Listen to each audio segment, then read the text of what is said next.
Hello students, this is CA Sushil Kumar, your mentor to provide guidance on CA articleship interviews. This video I am recording from a statutory audit point of view. That means अगर आपको statutory audit profile के लिए call आती है interview की, either from a top firm or a mid-size firm, so this video is going to be a comprehensive guide for you. Okay, basically what I am going to discuss in this video, that what all technical questions, otherwise other approach you will adopt so that you would be able to convince the interviewer very well and show your knowledge that yes, you have a very good knowledge of statutory audit profile. और अगर आपको statutory audit में काम करने का मौका मिलता है तो you would be able to outperform. ठीक है? So this video is going to be a very comprehensive. Please be till the last of video. Since we are going to discuss overview of a statutory audit profile, technical points which we have to keep in mind and few master strokes also I have provided, that एक होता है ना बिल्कुल edge over others. ठीक है, so what edge over others you will keep so that you would be able to prove that I am the number one contestant out of this entire interview. Okay, so let's start. चलो, सबसे पहले मैंने दिया है an overview of statutory audit profile. We are going to understand that what is audit. Audit is defined under SA 200. It says that it is an independent and objective examination. Okay, examination of what? Books of accounts in order to express a opinion that whether it is true and fair or not. ठीक है, SA 200 हमारा audit को define करता है. वो कहता है कि एक इंडिपेंडेंट और ऑब्जेक्टिव एग्जामिनेशन है. इंडिपेंडेंट का मतलब होता है that you should not have any other pressure. आपका कोई पर्सनल इंटरेस्ट इन्वॉल्व ना हो. अगर आपका पर्सनल इंटरेस्ट इन्वॉल्व रहता है तो आप बुक्स ऑफ अकाउंट्स को प्रॉपरली चेक नहीं करोगे. ठीक है, ऑब्जेक्टिव का मतलब होता है, objective means you are not compromising with any of the quality. ठीक है, it should not be like, you all know that audit is a time bound process, right. Audit time bound होता है, resource bound होता है. ठीक है, एक अगर सीए फर्म है तो उसके पास सिर्फ एक ही कंपनी की ऑडिट नहीं है, right. They have, suppose I am telling you, audit of 10 companies और उनके पास रिसोर्सेज भी लिमिटेड होते हैं. Resources in the sense employees, articles. तो उनको अपने रिसोर्सेज को ना बिल्कुल रैशनली करना होता है यूज़. तो रिसोर्सेज को रैशनली करना है use, but that doesn't mean कि वो जो सीए फर्म है वो क्वालिटी से कोई भी कॉम्प्रोमाइज करेगा. सो this is what means objectivity. आपको बिल्कुल ऑब्जेक्टिव होकर ऑडिट करना है. सो इंडिपेंडेंट होकर ऑडिट होता है, ऑब्जेक्टिव होकर ऑडिट होता है. एक और वर्ड यूज किया गया है, सिस्टमैटिक. ठीक है, systematic means the procedures and all, मतलब there is some system to conduct audit, right. ये जो हम लोग ऐसे पढ़ते हैं, standards on auditing, what is it? Standards on auditing मतलब ऑडिट करने के स्टैंडर्ड्स, ऑडिट करने के तरीके. सो अगर आपको ऐसे आते हैं conceptually, if you are well versed with the standards of auditing, this means that आपको ऑडिट करने आता है. ठीक है, सो ऑडिट एक इंडिपेंडेंट, ऑब्जेक्टिव और systematic examination of books of account to check whether it is free from material misstatement और not. कहीं उसमें कोई मटेरियल मिस स्टेटमेंट तो नहीं है और वो बिल्कुल true and fair view of financial position दिखा रहा है. ओके, फिर मैंने लिखा है कि आर्टिकलशिप ट्रेनिंग जब आप करते हो तो ट्रेनीज को किस तरीके से यूज़ किया जाता है स्ट्रक्चरल ऑडिट प्रोफाइल में. Because a lot of queries I get from students that sir actual में इस प्रोफाइल में होता क्या है. ठीक है, सो देखो, इस डिस्कशन को I am bifurcating in 2 sections. Okay, the first section is if you join top firms in the sense big 4, big 6 और I can say till top 10. अगर आप top 10 के फर्म ज्वाइन करते हो. और दूसरा सेक्शन हो गया अगर आप top 20, 30 या फिर कोई मिड साइज फर्म ज्वाइन करते हो. देखो, top 10 फर्म के पास बड़े बड़े क्लाइंट्स होते हैं. ओके, बड़े बड़े क्लाइंट्स होते हैं तो ऐसा नहीं होगा कि एक पूरे क्लाइंट का ऑडिट करने को आपको दे दिया जाएगा. ठीक है, you would not be allotted entire audit. What would you be allotted? You would be allotted some of the portion of the financial statements.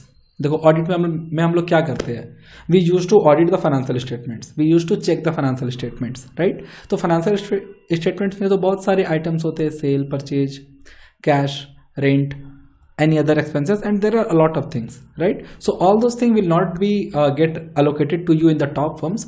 What you will do, you will just perform the audit procedure in respect to certain item. With respect to certain items you are performing the audit procedures. मतलब suppose मान लो कि आप grand Thornton में काम कर रहे हो और उनके पास TCS का ऑडिट है. ठीक है, टाटा कंसल्टेंसी सर्विसेज का ऑडिट है. तो आप अपने आर्टिकलशिप टेन्योर में ऐसा हो सकता है दैट आप सिर्फ loan and advances, cash and bank balances, sales, purchases, इन सब एरिया का आपने ऑडिट किया है.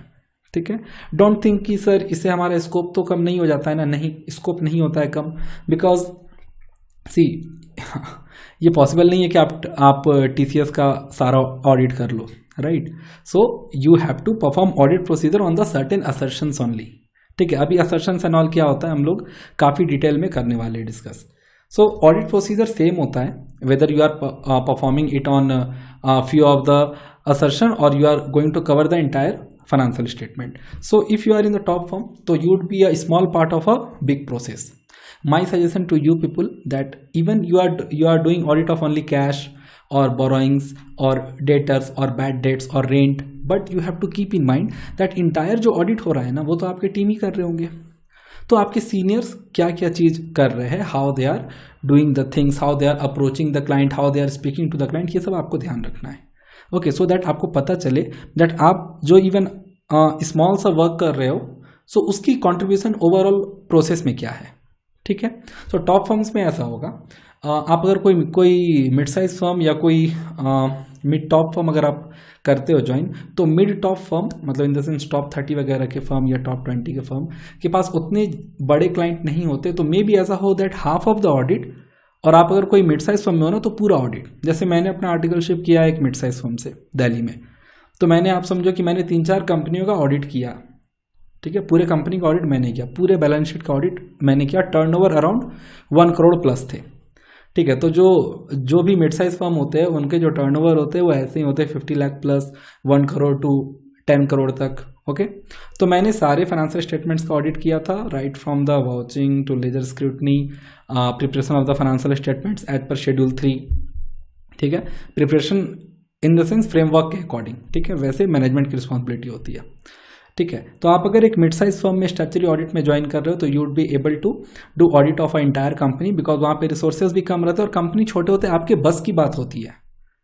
ओके, और अगर आप बड़े फर्म में जाते हो तो you will see on the certain parts, that is also quite enough. ठीक है, चलो उसके बाद मैंने लिखा है कि the audit firms also utilise the trainee resources in preparation of audit working papers. Audit का वर्किंग पेपर जो हमारा ऐसे 230 है, मतलब आप समझो कि प्रैक्टिकल लाइफ में इतना इंपॉर्टेंट और इतना ज़्यादा रेलेवेंट है ना फ्रॉम ऑडिट पर्सपेक्टिव.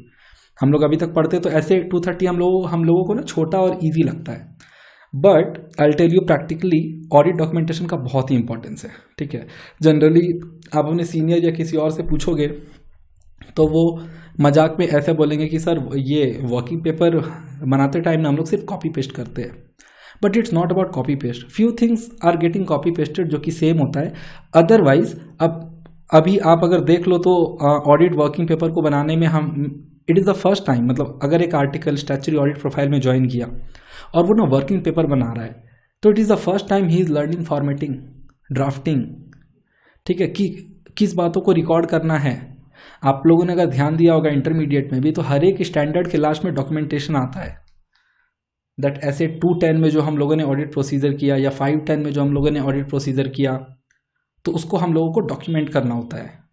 सो आप अगर एक ऑडिट कर रहे हो ना तो उस ऑडिट का ट्रेल मेंटेन होता है वर्किंग पेपर में. ठीक है, तो working papers are the very important part जहाँ पे ट्रेनीज को यूज़ किया जाता है. अगर आप आने वाले टाइम में ज्वाइन करते हो और आपसे वर्किंग पेपर बनवाया जा रहा है, आपके फ्रेंड्स बोलेंगे यार तुम तो वर्किंग पेपर बना रहा है, but no, you have to focus on that thing, that उससे कितना मैक्सिमम लर्निंग्स आपको मिल सकता है. ओके, मजाक की बात अपनी जगह है. तो उसके बाद मैंने लिखा है कि overall one of the best profile no doubt to work with where candidates get chance to analyse the books of accounts. आप सोचो ना, आपने अभी इंटरमीडिएट क्लियर किया and you are getting the chance to analyse the books of account of a big organisation और any company. आप अगर एक मिड साइज फर्म में भी हो, एक कंपनी का books of accounts you are analyzing that whether it is true and correct और not, appropriate accounting policies are used और not, accounting standards has been applied और not.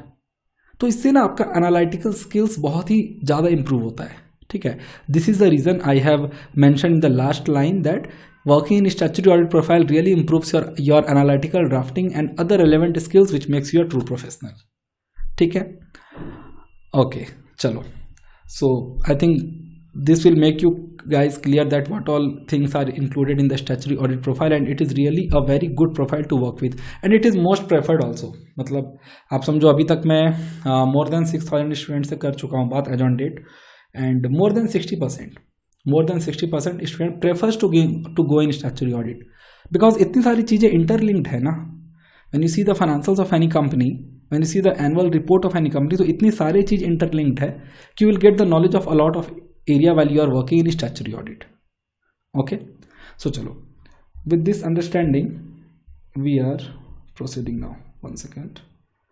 Chalo, so we will see few of the basic auditing terms which you must know before appearing for the interview. आप अगर statutory audit के interview के लिए जा रहे हो, so these terms are the must know things for you, जो कि आपको आना ही आना चाहिए with logics and concepts. ठीक है, वो रटा हुआ वाला नहीं कि मैंने ऑडिट को रट लिया एज पर ऐसे 200 दिस दैट. आपसे अगर पूछा जाता है ऑब्जेक्टिविटी का मतलब क्या होता है, इंडिपेंडेंट का मतलब क्या होता है, ओपिनियन का मतलब क्या होता है, तो आप आंसर ना कर पाओ. बिकॉज इंटरव्यूअर्स क्या करते हैं ना, वो आपके आंसर से क्वेश्चन पूछेंगे. इफ़ यू आर जैसे मैंने लिखा है meaning of financial statement, if you will explain that financial statements includes balance sheet, profit and loss account, cash flow statement, any other notes, they will ask you the section 129 of the Companies Act, right? तो इसीलिए आप अगर कोई भी terms को explain कर रहे हो ना, तो you should have 360 degree knowledge of that topic. ठीक है, सो मैं वन बाय वन आप लोगों से करूंगा discuss. You just feel that I am teaching you audit. Okay, उस तरीके से बिल्कुल पढ़ना है. आप लोगों को नोट्स बनाना होगा, नोट्स बना लेना और मेरे बातों को बहुत ही ध्यान से समझना. ठीक है, बिकॉज ये सब कॉन्सेप्ट्स को आप अगर समझ लिए एंड वहां जाकर अगर आप समझा दिए ना, तो that is going to be a super plus point for you. ठीक है, सो चलो स्टार्ट करते हैं इसे. Okay, so the first is meaning of audit which I just now explained. ठीक है, ये आप लोगों को आता होगा. एक बार ऐसे 200 से पढ़ लीजिएगा and whenever you are explaining something, if you know the section numbers और ऐसे number, you just have to quote that. Okay, so आप ऐसे 200 का रेफरेंस देकर ऑडिट को एक्सप्लेन करेंगे. Second thing is meaning of financial statements. Okay, meaning of financial statements, section 129. Okay, section 129 of the Companies Act, it states that financial statements includes balance sheet, statement of profit and loss, cash flow statements or any other notes that is annexed thereto. Along with this, आप लोग एक बार ये भी पढ़ लेना Companies Act के according that financial statement में who all are authorized to sign. ठीक है, वेरी इंपॉर्टेंट इंफॉर्मेशन. ठीक है, उसके बाद आता है फाइनेंशियल रिपोर्टिंग फ्रेमवर्क. ये टर्म हम लोगों ने ऑडिट में सुना है. इसे ना शॉर्ट में आप लोग इंटरमीडिएट लेवल पे एफआरएफ कहते थे, right? So financial reporting framework मैं आपको सिंपल लैंग्वेज में समझाता हूँ. फाइनेंशियल रिपोर्टिंग फ्रेमवर्क मीन्स होता है मैं अपना बैलेंस शीट किस फॉर्मेट में बनाऊँ. फ्रेमवर्क का मतलब होता है फॉर्मेट. ठीक है, ये जो फ्रेमवर्क लिखा हुआ है ना, फ्रेमवर्क का बेसिकली मतलब होता है फॉर्मेट. ओके, सो मैं अपना अकाउंट्स, मैं अपना फाइनेंशियल्स को रिपोर्ट किस फ्रेमवर्क में करूँ, फाइनेंशियल रिपोर्टिंग फ्रेमवर्क. ओके, अब देखो कंपनी हो आप अगर एक प्राइवेट लिमिटेड या आप एक पब्लिक लिमिटेड कंपनीज हो जो कि कंपनीज एक्ट के अंदर रजिस्टर होता है with in the registrar of companies. So companies act वालों पे एप्लीकेबल होता है schedule 3 to the companies act. Okay, if you are a banking company तो you will prepare your financial statements as per the banking regulation act. Advance accounts में हम लोगों ने जो बैंकिंग का चैप्टर पढ़ा था उसका बैलेंस शीट का फॉर्मेट और जो शेड्यूल 3 का बैलेंस शीट का फॉर्मेट होता है अलग होता है ना. इसीलिए आप अगर बैंकिंग कंपनी हो तो आप पे applicable financial reporting framework banking regulation act के अकॉर्डिंग. आप अगर कंपनी एक्ट वाले कंपनी हो तो फिर आप पे कंपनी एक्ट वाला ये शेड्यूल 3. सिमिलरली जो इंश्योरेंस कंपनी होती है ना, उनका भी फॉर्मेट अलग होता है और उनका जो फॉर्मेट होता है that is mentioned in the IRDA. Okay, insurance regulatory and development ऐसे करके एक्ट है. ठीक है, उनका जो सेपरेट एक्ट है उससे डिफाइन होता है उनके फाइनेंशियल रिपोर्टिंग फ्रेमवर्क. ठीक है, so financial reporting framework means this. और आप अगर एक ऑडिटर हो तो आप जब ऑडिट करने जाते हो तो सबसे पहले आपको यही देखना है दैट आप जिस क्लाइंट का ऑडिट कर रहे हो उन्होंने सही फाइनेंशियल रिपोर्टिंग फ्रेमवर्क अडॉप्ट किया है कि नहीं while preparing and presenting the financial statement. Okay, you guys know that the responsibility to prepare and present the financial statement is on the management. मैं अपने क्लाइंट का ऑडिट करने जा रहा हूँ. क्लाइंट की रिस्पॉन्सिबिलिटी है कि वो प्रिपेयर करे और प्रेजेंट करे फाइनेंशियल स्टेटमेंट को अच्छे तरीके से. और ये जो अच्छा तरीका मैं बोल रहा हूँ ना, that is only applicable financial reporting framework. Okay, चलो meaning of true and fair view. True and fair view का मतलब क्या है, एज सच ये डिफाइंड नहीं है, बट मैं अगर कंपनीज एक्ट का लॉजिक लगाऊं and with the intent with which we do audit, हम लोग ऑडिट जिस इंटेंट से करते हैं, ट्रू एंड फेयर व्यू का सिंपली मीनिंग है कि appropriate accounting policies has been used, applicable accounting standards has been used while preparing the financial statements. जब आप फाइनेंशियल स्टेटमेंट्स बना रहे थे तो आपने applicable financial reporting framework use किया, आपने एप्लीकेबल अकाउंटिंग स्टैंडर्ड्स यूज़ किया और आपने एप्लीकेबल अकाउंटिंग पॉलिसीज़ यूज़ किया। मैं अगर यहाँ पे एक्सप्लेन करूँ ना, ट्रू एंड फेयर व्यू, तो हमें ये देखना है कि accounting standards proper, accounting policies proper, financial reporting framework proper, all the disclosures proper, okay, और any other consideration, any other applicability of law, any other requirements which has been fulfilled or not. If it is fulfilled, then only we will say that okay, it depicts the true and fair view, and this is what we used to check as a auditor. ठीक है। अच्छा चलो, एक और बात, एक और difference याद रखना। AS जो होता है ना, ये AS, ये है way of preparing financials, accounting करने का स्टैंडर्ड, ओके। एंड अभी मैंने स्टार्ट में बताया था, स्टैंडर्ड ऑन ऑडिटिंग जो होता है ना, वो होता है वे ऑफ ऑडिटिंग, ठीक है। This is relevant for auditors, हमारे लिए ये होता है relevant, we have to follow this while auditing. इसका अकाउंटिंग से, इसका फाइनेंशियल स्टेटमेंट को बनाने में कोई भी रोल नहीं है। किसका? स्टैंडर्ड्स ऑन ऑडिटिंग का। ऐसे का रोल फाइनेंशियल स्टेटमेंट्स को बनाने में नहीं है, फाइनेंशियल स्टेटमेंट्स को चेक करने में है। इसलिए फाइनेंशियल स्टेटमेंट्स को चेक कौन करता है? ऑडिटर। तो हमारे लिए रेलेवेंट हुआ ऐसे, ठीक है। और एएस जो है वो अकाउंटेंट्स के लिए रेलेवेंट होता है, अकाउंटेंट्स के लिए होता है रेलेवेंट, ठीक है। अकाउंटेंट्स और आई कैन से मैनेजमेंट जो भी फाइनेंशियल स्टेटमेंट्स बना रहे हैं, ठीक है। हमें एएस का नॉलेज क्यों होना चाहिए? बिकॉज हम लोगों को उस फाइनेंशियल स्टेटमेंट को चेक करना है, उस फाइनेंशियल स्टेटमेंट्स को हम लोगों को चेक करना है। इसलिए हम लोगों को अकाउंटिंग का भी नॉलेज होना चाहिए, हम लोगों को इंड एएस का नॉलेज होना चाहिए। बिकॉज जब तक आपको कोई चीज़ पता नहीं है कि ये चीज़ हुआ कैसे, तो how you are going to check that? किसी चीज़ को रिव्यू करने के लिए हमें उसका आइडिया तो होना चाहिए। अब आप लोग सीए का कोर्स कर रहे हो, मैं आप लोगों को सिविल इंजीनियरिंग का कोई प्रोजेक्ट का डिटेल्स ला कर दे दूँ, उसमें कुछ क्वांटिटी, बीओक्यू ऐसा कुछ दिया हुआ है, कुछ इंजीनियर्स से रिलेटेड टर्म्स दिए हुए, तो how you will know, right? तो in order to check something we should have first being under the knowledge of that thing, right? तो अगर हम लोगों को accounting standard, accounting policies, financial reporting framework, disclosures, इन सब चीज़ों को मैं कहता हूँ कि इन सब चीज़ों को अगर मुझे चेक करके बताना है कि ट्रू एंड फेयर व्यू है, तो इन सब चीज़ों का नॉलेज तो होना चाहिए ना। और ये सब जो चेक करने का प्रोसेस होता है ना, ऑडिट करने का process, that is called our standard of auditing, ठीक है। ये थोड़ा सा डिफरेंस था। चलो, meaning of true and fair view हो गया। Now coming to the next, management and TCWG. See, हाँ, ये भी मैं नोट से बताता हूँ, आप लोगों को इजी होगा समझने में थोड़ा। ओके, मैंने बोला मैनेजमेंट, टीसीडब्ल्यूजी। टीसीडब्ल्यूजी का फुल फॉर्म होता है दोज चार्ज्ड विथ गवर्नेंस। थोड़ा सा अजीब सा नाम नहीं है? आप अगर इसका हिंदी करो, दोज चार्ज विथ गवर्नेंस, जिनको भी गवर्नेंस का चार्ज दिया गया या जिनको भी गवर्नेंस करने का रिस्पॉन्सिबिलिटी दिया गया। ओके, देखो मैनेजमेंट जो होता है ना, ये थोड़े से एग्जीक्यूटिव रिस्पॉन्सिबिलिटी पे होते हैं। एक कंपनी का जो मैनेजमेंट है ना, they are responsible to handle all the activities, to keep eyes on whether the things are going और not effectively as well as efficiently और नॉट। तो मैनेजमेंट का जो रिस्पॉन्सिबिलिटी होता है ना, वो एग्जीक्यूटिव रिस्पॉन्सिबिलिटी होता है थोड़ा, ठीक है। Executive in the sense they are very much responsible for the operations. और टीसीडब्ल्यूजी होते हैं दोज चार्ज विद गवर्नेंस, इनको गवर्नेंस का रोल दिया जाता है।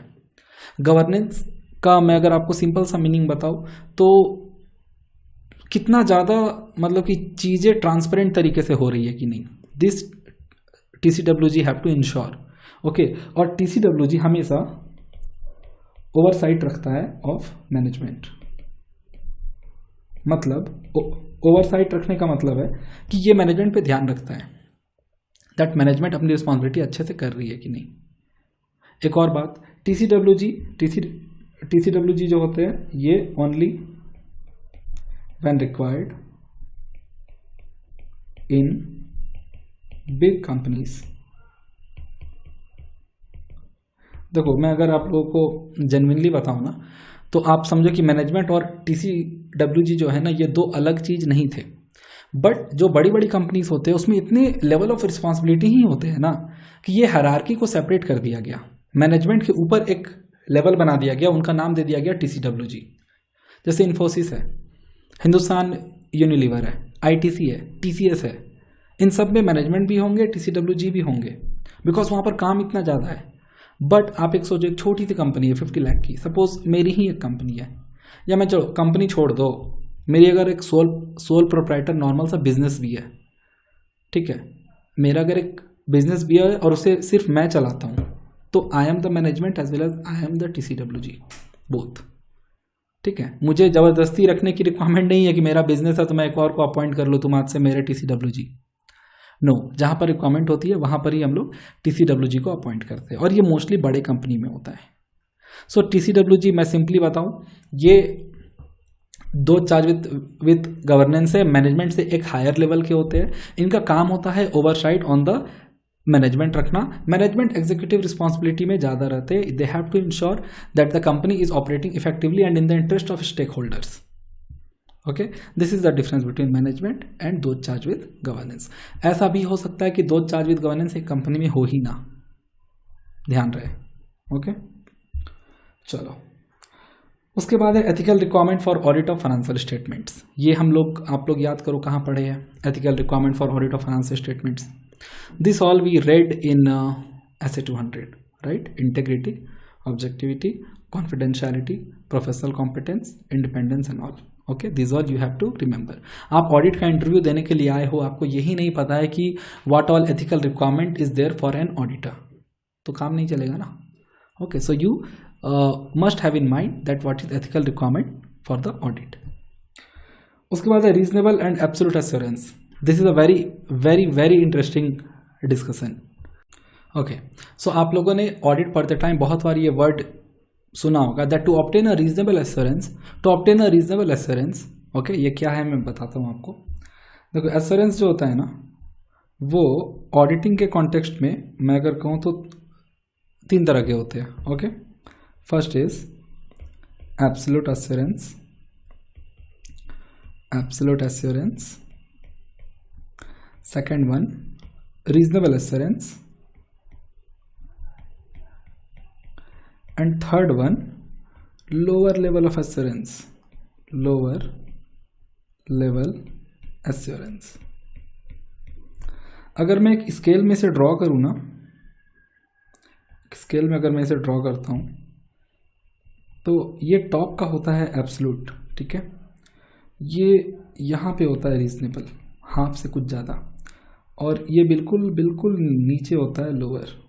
ठीक है, इसे मैं लोअर लिख देता हूँ। ओके, अब आप बताओ कि हमारे ऑडिटिंग में कौन सा एश्योरेंस चलता है, एब्सोल्यूट चलता है, रीजनेबल चलता है, या लोअर चलता है? पहले बात, एश्योरेंस का मतलब क्या होता है? एश्योरेंस का मतलब होता है अश्योर करना, मतलब मैं आपको किसी बात का समझो संभावना दे रहा हूँ, मैं किसी बात को आपको बोल रहा हूँ कि ये बात आप मान लो, अश्योर कर रहा हूँ आपको। ओके, अब मैं ऑडिटर हूँ, मैं आता हूँ, मैं मैनेजमेंट के द्वारा बनाए गए बुक्स ऑफ अकाउंट्स को ऑडिट करता हूँ, और फिर मैं अपना एश्योरेंस देता हूँ, मैं ये एश्योरेंस ऑब्टेन करता हूँ दैट ये जो फाइनेंशियल स्टेटमेंट है ये ट्रू एंड फेयर है कि नहीं। अब ये जो मैं एश्योरेंस देता हूँ, आप समझो, मतलब मेरे जो ओपिनियन एक्सप्रेस करने से जो एश्योरेंस मिलता है, किसे मिलता है? मैनेजमेंट को मिलता है या यूजर्स को मिलता है? यूजर्स को मिलता है, राइट? मैं एक तरह से अगर बोलूँ ऑब्जेक्टिव ऑफ ऑडिट, तो objective of audit is to increase the degree of reliance on the financial statement of users. ठीक है, कि यूजर्स का जो रिलायंस है ना, यूजर्स का जो विश्वास है फाइनेंशियल स्टेटमेंट पे, वो बढ़ जाता है एक बार अगर मैं एज एन ऑडिटर मैं अपना अगर ओपिनियन उस पर एक्सप्रेस कर दूँ तो। ठीक है, सो 3 तरह के एश्योरेंस होते हैं। Absolute assurance means high level of assurance, okay, जो कि ऑडिट में पॉसिबल नहीं है। अब ध्यान से सुनिएगा। दूसरा होता है रीजनेबल एश्योरेंस, जो हम लोग देते हैं, it is possible in audit. Lower, जो हमें पसंद नहीं है। As a auditor it is not possible for us to obtain a absolute assurance. As a auditor we will never like to give a lower level of assurance. So what we will like? We will like reasonable level of assurance. Okay? अब आप बोलोगे sir ये absolute level of assurance तो अच्छा है ना, वो high level का एश्योरेंस है, तो वो क्यों नहीं पॉसिबल है? देखो, मैंने बोला कि ये मुझे पसंद नहीं है, मैंने ये नहीं बोला कि एब्सोल्यूट मुझे पसंद नहीं है। मैंने बोला ये पॉसिबल नहीं है। अगर पॉसिबल होता ना तो हम लोग ट्राई करते एब्सोल्यूट लेवल ऑफ एश्योरेंस ही लेने का, बट वो पॉसिबल ही नहीं है। Sir why it is not possible? Due to inherent limitations of audit.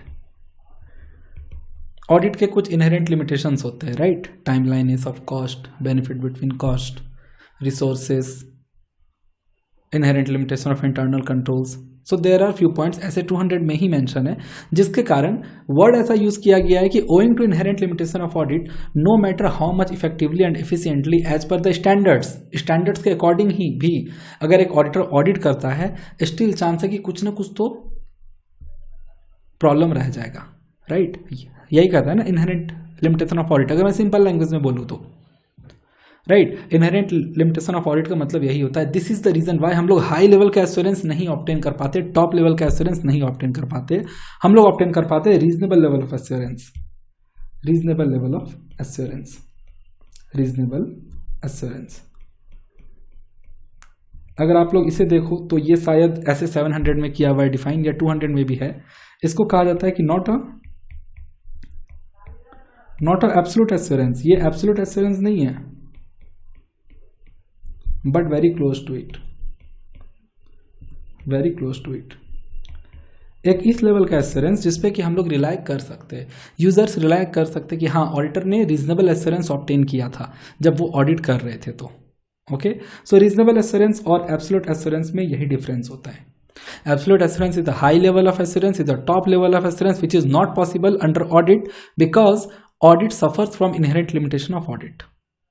Okay?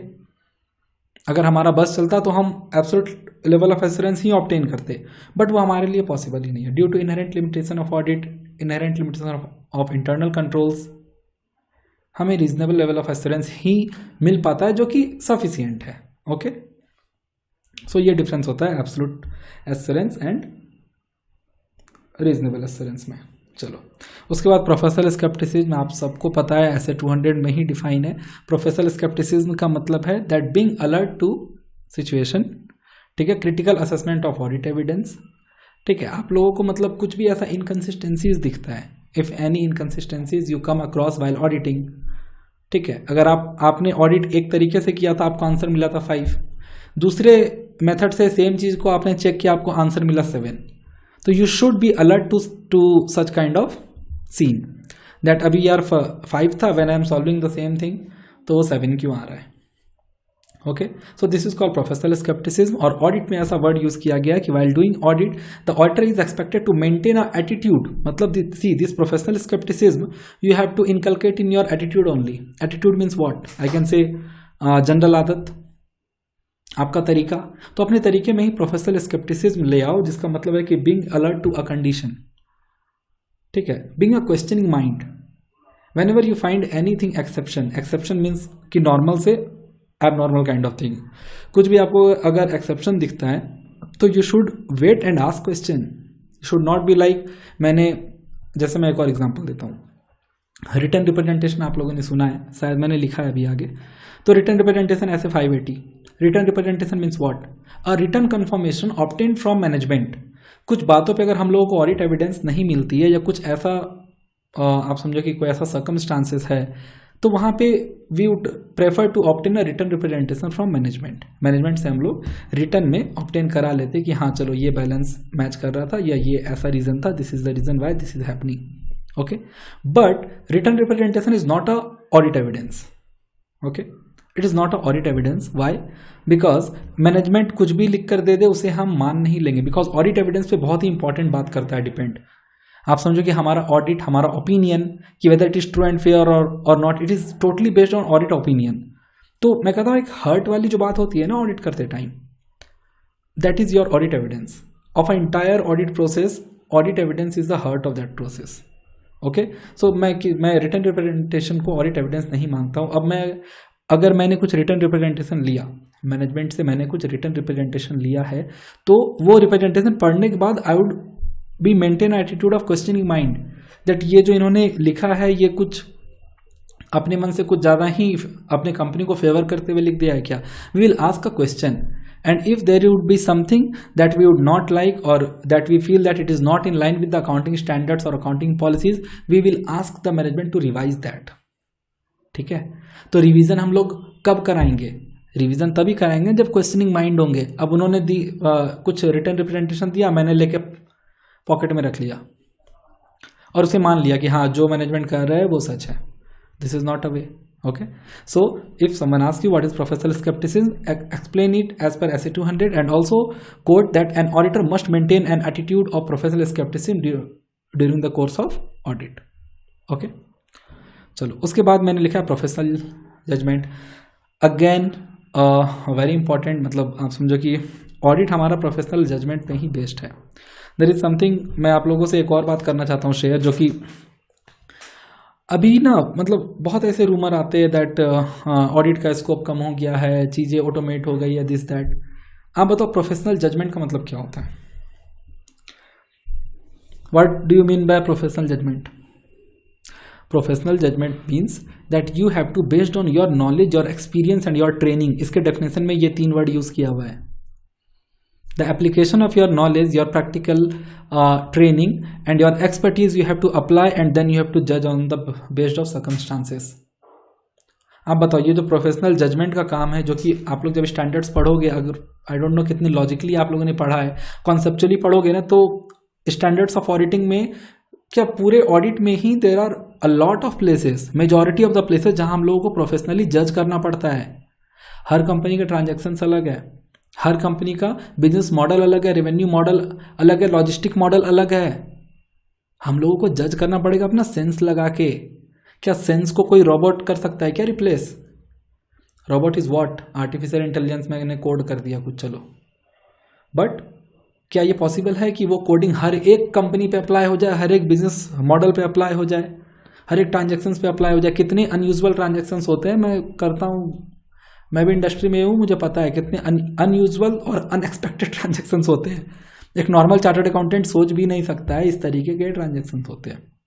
तो हम लोगों को कितनी बार ना गलत तरीके से, बेवकूफ़ के तरीके से सोचना पड़ता है कि किसी ने किस लेवल का गलती किया हो. तो क्या ये चीज़ प्रोफेशनल जजमेंट जो है, जो कि मेरे नॉलेज से, मेरे एक्सपीरियंस से आता है, क्या वो रोबोट करेगा क्या रिप्लेस? नहीं ना. तो इसलिए सब फालतू के बातों पे आप लोग ध्यान ना देंगे. प्रोफेशनल जजमेंट को ऑडिट ये SE 200 के अकॉर्डिंग डिफाइन करके अच्छे से आएंगे. ओके, चलो उसके बाद है ऑडिट एविडेंस. मैंने कहा था ऑडिट एविडेंस एक बहुत ही इंपॉर्टेंट है, बिल्कुल हार्ट ऑफ ऑडिट प्रोसेस है, तो इसे बिल्कुल मैं अच्छे से करना चाहूँगा डिस्कस. 1 मिनट रुक जाना आप लोग, मैं लिख भी देता हूँ. ऑडिट एविडेंस ऐसे 500 पूरा का पूरा ऑडिट एविडेंस में ही है, ऑडिट एविडेंस पे ही है a heart of audit exercise. Okay, चलो अब हम लोग करेंगे ऑडिट एविडेंस पे a very very detailed and logical discussion. Please सब लोग ध्यान से सुनना. Okay, for ease of understanding I am drawing a flow chart. Okay, that कैसे प्रोसेस फ्लो होता है ऑडिट का, आप लोग ध्यान से सुनना, बहुत ही लॉजिकल है. सबसे पहले एक ऑडिटर करते हैं audit procedures. Okay, audit procedures करके उन्हें मिलता है ऑडिट एविडेंस. ऑडिट एविडेंस मिलने के बाद वो रीच होते हैं एक कंक्लूजन पे. पूरे ऑडिट की यही कहानी है. I will sum up the audit in this 4 step flow chart. वो पहुंचते हैं कंक्लूजन पे on the basis of evidence, और उसके बाद वो एक्सप्रेस कर देते हैं, या मैं कहूँ वर्ड होता है यूज, फॉर्म करते हैं ओपिनियन. ओके, देखो एक ऑडिटर जो होता है वो ऑडिट प्रोसीजर्स परफॉर्म करता है. ऑडिट प्रोसीजर परफॉर्म करने पे उन्हें ऑडिट एविडेंस मिलते हैं, और ऑडिट एविडेंस के बेसिस पे वो एक कंक्लूजन पे पहुंचता है और उसके बाद ओपिनियन फॉर्म करता है. ओके, अब देखो ऑडिट प्रोसीजर किया, मैं इस पे और भी जो रिलेटेड कॉन्सेप्ट है मैं यहाँ पर ही बता देता हूँ. ऑडिट एविडेंस क्या होना चाहिए? सफिशिएंट एंड एप्रोप्रिएट होना चाहिए. ठीक है, sufficient and appropriate audit evidence होना चाहिए. आप लोगों ने पढ़ रखा है दैट सफिशिएंट का मतलब होता है क्वांटिटी एंड एप्रोप्रिएट का मतलब होता है क्वालिटी. देखो क्वांटिटी क्यों कहा गया है कि ऑडिट एविडेंस क्वांटिटी में होना चाहिए, बिकॉज समझो कि आप एक बड़े कंपनी का टीवीएस मोटर्स का आप ऑडिट कर रहे हो और आपने सिर्फ 5 ऑडिट एविडेंस ऑब्टेन किया। आपने ओपिनियन दिया कि the balance sheet, the financial statements is true and fair, it is depicting the true and fair view, all the accounting policies, the accounting standards has been complied with. How many audit evidence you obtained? 5। ऐसे नहीं चलेगा ना। तो you मतलब कि quantity जो है वो रीजनेबल होना चाहिए based on the nature, size and complexity of the entity. ठीक है, तो क्वांटिटी होना चाहिए सही। अब एप्रोप्रिएटनेस में कहता है क्वालिटी। आपने टीवीएस का किया ऑडिट, ठीक है, and how many audit evidence you obtained? 20,000। But एक भी ऑडिट एविडेंस का ना मतलब रेलेवेंस कुछ नहीं है, कुछ भी आपने ऑब्टेन कर लिया है, ठीक है, ये देखकर मुझे पता चल गया ये कि ठीक है। तो the audit evidence should be in quantity as well as quality, and there should be a balance between quantity and quality which will convince you to reach into a conclusion. Okay, ये आपको convince करेगा to reach into a conclusion that हाँ, based on this audit evidence I reach into this conclusion, and since I now concluded, अभी मैं conclude कर चुका हूँ तो मेरा ये opinion है। Okay, यही होता है एक audit में। ठीक है, अब ऑडिट एविडेंस में हम लोगों ने ऐसे 500 में methods to obtain audit evidence भी है।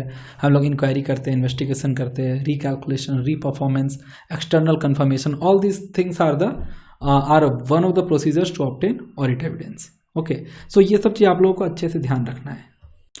एक डाउट अब आ सकती हो आप लोगों को कि सर आप, चलो ये तो आप फ्लो चार्ट दिखा रहे हो कि सबसे पहले प्रोसीजर होता है, प्रोसीजर करने से एविडेंस मिलता है, फिर हम कंक्लूजन पे पहुंचते हैं और फिर हम ओपिनियन एक्सप्रेस करते हैं। ऐसा फ्लो चार्ट तो मैंने कहीं ऑडिट में नहीं देखा। ध्यान से पढ़ोगे तो देखोगे ना।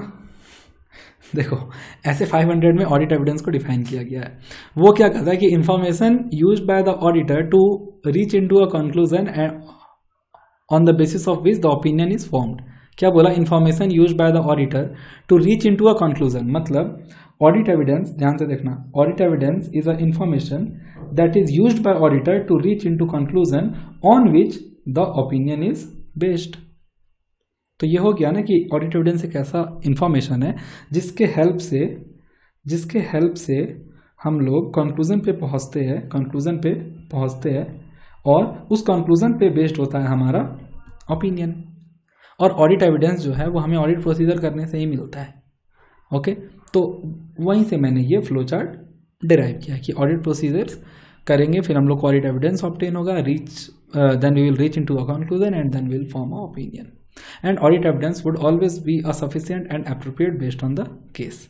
ठीक है, चलो इसके बाद है ऑडिट रिस्क। अब मैं जो भी चीज़ बता रहा हूँ ना, सब थोड़ा आपस से रिलेटेड है। मैंने बोला ऑडिट रिस्क मतलब क्या होता है सर?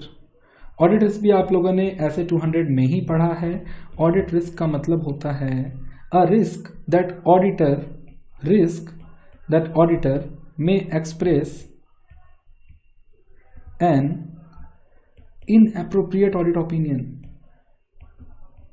एक ऐसा रिस्क कि ऑडिटर जो है ना वो गलत ऑडिट ओपिनियन दे देगा।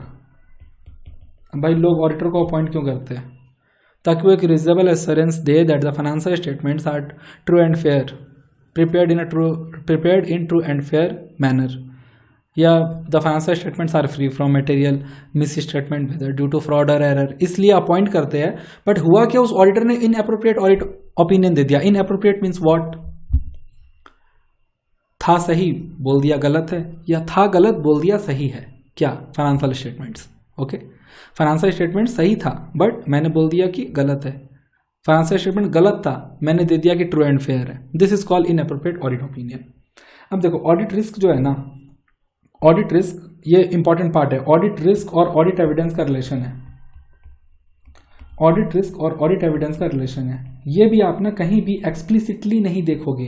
Explicitly you not be able to find कहीं बुक में कि ऐसा लिखा हुआ है क्या कि audit evidence and audit risk are related this that. No, एक स्टेटमेंट आप लोगों ने देखा होगा। वो स्टेटमेंट कहता है, मैं बोल रहा हूँ ठीक है, कि auditor should obtain a sufficient and appropriate audit evidence. Auditor shall obtain a sufficient and appropriate audit evidence to reduce audit risk to a acceptably low level. Auditor को sufficient and appropriate audit evidence obtain करना चाहिए, वो अगर sufficient and appropriate audit evidence obtain करता है ना, तो audit risk को वो एक्सेप्टेबली लो लेवल तक ले आता है। सो डोंट यू थिंक कि जितना audit evidence sufficient and appropriate मुझे मिलेगा उतना मेरा ऑडिट रिस्क कम होगा। बट मैंने बोला कि audit risk to acceptably low level, मैंने ये नहीं बोला कि ऑडिट रिस्क को हटा देगा। Audit risk is something which is never be zero, ध्यान रखना, नेवर जीरो। ऑडिट रिस्क कभी भी जीरो नहीं हो सकता है। आप उसको एक लेवल तक कम, ये अगर मान लो ग्राउंड है, यहां पर है ऑडिट रिस्क, आप उसको यहां तक कर सकते हो, यहां तक नहीं कर सकते। You can never reduce audit risk to a zero level, you can reduce it to acceptably low level, but not you can reduce it to zero. Okay, मैं फिर से यहां पे स्केल ड्रॉ करता हूं। मान लो ये एक स्केल है, ठीक है। अभी मेरा ऑडिट रिस्क यहां पे था, आपने sufficient and appropriate audit evidence obtain किया, ऑडिट रिस्क मेरा यहां तक आ गया, जो कि मैं मानकर चल रहा हूं कि ये एक एक्सेप्टेबली लो लेवल है। एक्सेप्टेबली लो लेवल का मतलब होता है कि मैंने इतना लो कर दिया है जो कि एक्सेप्टेबल है, जो कि चलेगा। मैं बोलूं ये इस पोर्शन का क्या भाई देखो, मैं तो एज एन ऑडिटर मैं क्या चाहूंगा कि मेरा ऑडिट रिस्क बिल्कुल जीरो हो जाए। कौन ऑडिटर ऐसा चाहता है कि वो इनएप्रोप्रिएट ऑडिट ओपिनियन दे दे, बताओ। इतने सारे पेनल्टीज है ऑडिटर्स पे, कुछ भी अगर किसी तरीके का उनमें अगर ग्रॉस नेग्लिजेंस आता है, प्रोफेशनल एथिक्स अभी आप लोग पढ़िएगा सीए फाइनल में, चार्टर्ड अकाउंटेंट्स एक्ट, इतने सारे डिसिप्लिनरी एक्शन है if you are gross negligence in your duties. Gross negligence मतलब अपना काम आप ढंग से नहीं कर रहे हो, ठीक है। तो मैं क्या चाहूंगा ना कि मैं ऑडिट रिस्क को एकदम जीरो कर दूं, ये गैप नहीं छोड़ू, ये मैं छोड़ू ही नहीं। बट मैं कहता हूं ये पॉसिबल नहीं है भरना। बताओ क्यों मैं ऑडिट रिस्क को बिल्कुल जीरो नहीं कर सकता? Same reason, inherent limitation of audit. Due to inherent limitation of audit, a audit risk can never be zero. It can come to acceptably low level. और acceptably low level तक कैसे आता है? When you obtain a sufficient and appropriate audit evidence. Okay, so audit risk को अगर define करना है तो कैसे define करेंगे? Audit risk is defined in SA 200 and it states that it is a risk that auditor may express a inappropriate audit opinion. Audit risk is something that cannot be zero. ठीक है, it would be there for some amount, or I can say upon obtaining a sufficient and appropriate audit evidence, audit risk can be reduced to acceptably low level. ऐसा आपका answer होना चाहिए। देखो interview में ना थोड़ा सा question answer session kind of thing हम लोगों को नहीं बना देना है कि वो पूछ रहे ए फॉर मैं बोलो apple, B for ball, cat, dog, नहीं। If they are asking you audit risk, you tell them definition along with some more concepts, along with some more understanding. Okay, audit risk is this, but apart from this I understand this also. ठीक है, और ऐसा आप answer तभी कर पाओगे जब आपके पास लॉजिक्स होंगे, बिकॉज आपका आंसर जितना एलैबोरेटिव होगा ना वो उतना और आपसे क्रॉस क्वेश्चन करेंगे। So you have to ensure that whatever you are answering, मैं कहता हूँ ऑडिट रिस्क को आप एक्सप्लेन करते थे, मैं आपने बोल दिया कि audit risk is something which can not be reduce to zero but it can come to acceptably low level. वो पूछ देंगे आपसे why it shall not be zero and what do you mean by acceptably low level, पूछ देंगे आपसे। तो आपको पता होना चाहिए कि sir acceptably low level we use to, मतलब we can't reduce it to zero and keep it at acceptably low level due to inherent limitation of audit. ठीक है, ये बात है। अब इसमें एक और चीज़ें रिलेटेड है, don't you think in due to, मैंने जब एब्सोल्यूट एश्योरेंस और रीजनेबल एश्योरेंस समझाया था तब भी मैंने बोला था कि due to inherent limitation of audit. So ये जो रह जाता है ना ये पोर्शन, इस पोर्शन को हम लोग वो वाले पोर्शन भी कहते हैं। यही वो पोर्शन है जिस कारण हम लोग को रीजनेबल एश्योरेंस देना पड़ता है। ओके चलो, सो आई फील आप लोगों को ऑडिट रिस्क भी अच्छे से समझ आ गया होगा, राइट? इस तरीके से पढ़े थे इंटरमीडिएट में। चलो मटेरियल मिस स्टेटमेंट देखते हैं। मटेरियल मिस स्टेटमेंट जानने के लिए first of all you need to understand what is the meaning of misstatement. कहाँ डिफाइन है, कोई बता सकते क्या? ऐसे 450 में ये क्या कहता है ना, मैंने ऐसे ही याद किया था फाइनल में ACPD मतलब अमाउंट, क्लासिफिकेशन,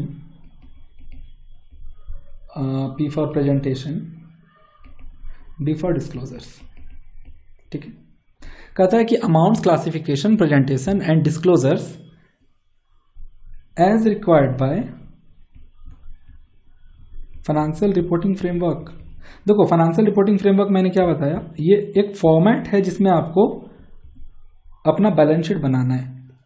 ये एक फॉर्मेट है जिस तरीके से आपको क्लासिफाई करना है, जिस तरीके से आपको प्रेजेंट करना है, जिस तरीके से आपको डिस्क्लोज करना है, जिस तरीके से आपको अमाउंट्स दिखाना है। और ये FRF कहाँ रहता है बताओ? मैंने बोला था कंपनीज के लिए शेड्यूल 3 ऑफ कंपनीज एक्ट, मतलब ये ना लॉ से स्पेसिफाइड होते हैं। तो do you really think you are allowed to violate this financial reporting framework? जो फाइनेंशियल रिपोर्टिंग फ्रेमवर्क में दिया हुआ है हम उससे कुछ अलग ही कर दे, right?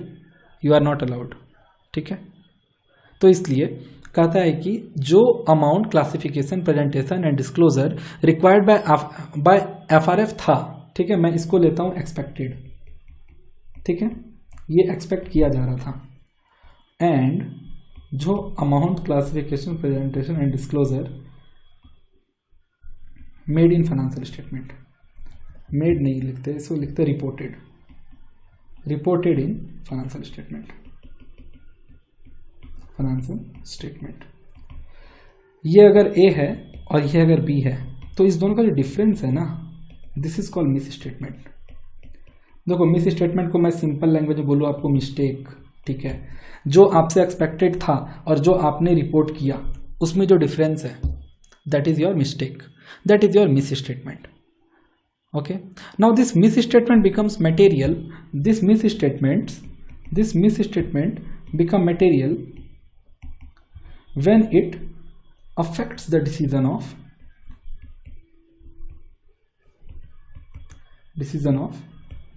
users of financial statement। देखो, एक कंपनी का जो फाइनेंशियल स्टेटमेंट्स है ना, उसको इन्वेस्टर्स देखते हैं, क्रेडिटर्स देखते हैं, सप्लायर्स देखते हैं, बैंकर्स देखते हैं, तो they are the users of financial statement. अब समझो आपने कुछ मिस्टेक हाईलाइट किया है किसी 1000 करोड़ टर्नओवर वाले कंपनी का, you have highlighted mistake of something 10,000 rupees. Do you really think that it is material amount? आप एक ऑडिट कर रहे हो 10,000 करोड़ रुपीज़ के कंपनी का, ठीक है, उसके लिए 10,000 रुपीज़ या 1,000 रुपीज़ कोई बहुत बड़ी बात नहीं है। Okay, so that is not material, उससे हम लोग कहते हैं ट्राइवियल। ठीक है, आप समझो मटेरियल का उल्टा होता है, दैट इज ट्राइवियल। मटेरियल तब वो अमाउंट हो जाता है जब वो ना यूजर्स के डिसीजन को अफेक्ट करने लगे। कोई एक ऐसा अमाउंट है, आप समझो कि मान लो कंपनी एक केस लड़ रहा है। ओके, कंपनी एक केस लड़ रहा है एंड उसका जो रिजल्ट है वो विद इन 1 ईयर आने वाला है। तो all these contingencies are used to be disclose in the notes of accounts, right. And ऐसा लिखा हुआ है कि अगर वो कंपनी केस हार जाता है ना तो 20,000 का पेनल्टी लगेगा and company is of worth 1,000 crore. तो बताओ, क्या ये 20,000 का अमाउंट देखकर कोई भी इन्वेस्टर या कोई भी creditor is a person who expect money from company, right, expect कर रहा है कि मतलब क्रेडिटर्स के पास हमारा वो होता है, लायबिलिटी होता है, राइट, क्रेडिटर्स को हमें पैसा देना है। So creditors are a person who are expecting money from the company. अब क्रेडिटर को अगर दिखेगा कि ये केस अगर ये हार जाता है तो इसे देना पड़ेगा 20,000 रुपीज़, 1,000 करोड़ का कंपनी है, उसे टेंशन नहीं होगा। बट वहीं ये 1,000 करोड़ का कंपनी है और कुछ आप समझो 20-25 करोड़ का रहता बात, तो this is the thing which is something called material based on the size of company. तो ये जो अगेन ये जो मटेरियलिटी आप लोग सुने होंगे, बट मटेरियलिटी को जो जज किया जाता है ना, इट इज अगेन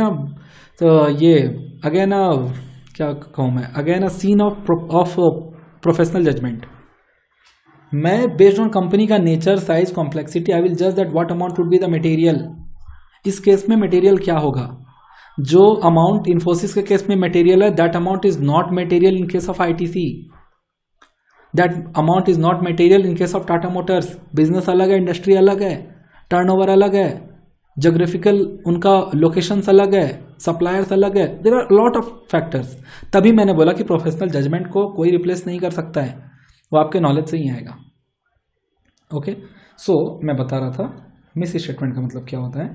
ऐसे 450 में डिफाइन किया गया है कि जो भी एफआरएफ में एक्सपेक्टेड है और जो आपने रिपोर्ट कर दिया, अब तो कर दिया रिपोर्ट, ठीक है, आपसे एक्सपेक्टेड था कि आप एफआरएफ के अकॉर्डिंग करोगे, आपने ये किया रिपोर्ट, इसमें अगर कुछ भी डिफरेंस है ना, दैट इज मिस स्टेटमेंट। और वो मटेरियल तब हो जाता है अगर वो यूजर्स के डिसीजंस को अफेक्ट करने लगे। क्या वो यूजर के डिसीजन को अफेक्ट करेगा या नहीं करेगा, it depends on the professional judgement of auditor.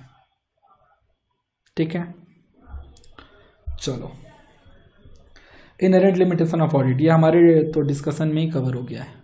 ठीक है, इनहेरेंट लिमिटेशन ऑफ ऑडिट ऐसे 200 में दिया हुआ है, अच्छे से पढ़ लेना। पर्सुएसिव एंड कंक्लूसिव एविडेंस, ये मैं यहाँ पर ही एक्सप्लेन कर देता हूँ। पर्सुएसिव एंड कंक्लूसिव एविडेंस का मतलब क्या होता है। देखो, कंक्लूसिव मतलब होता है पक्का और पर्सुएसिव मतलब होता है लेस पक्का। तो एविडेंस भी जो मिलता है ना, वो दो तरीके का मिलता है।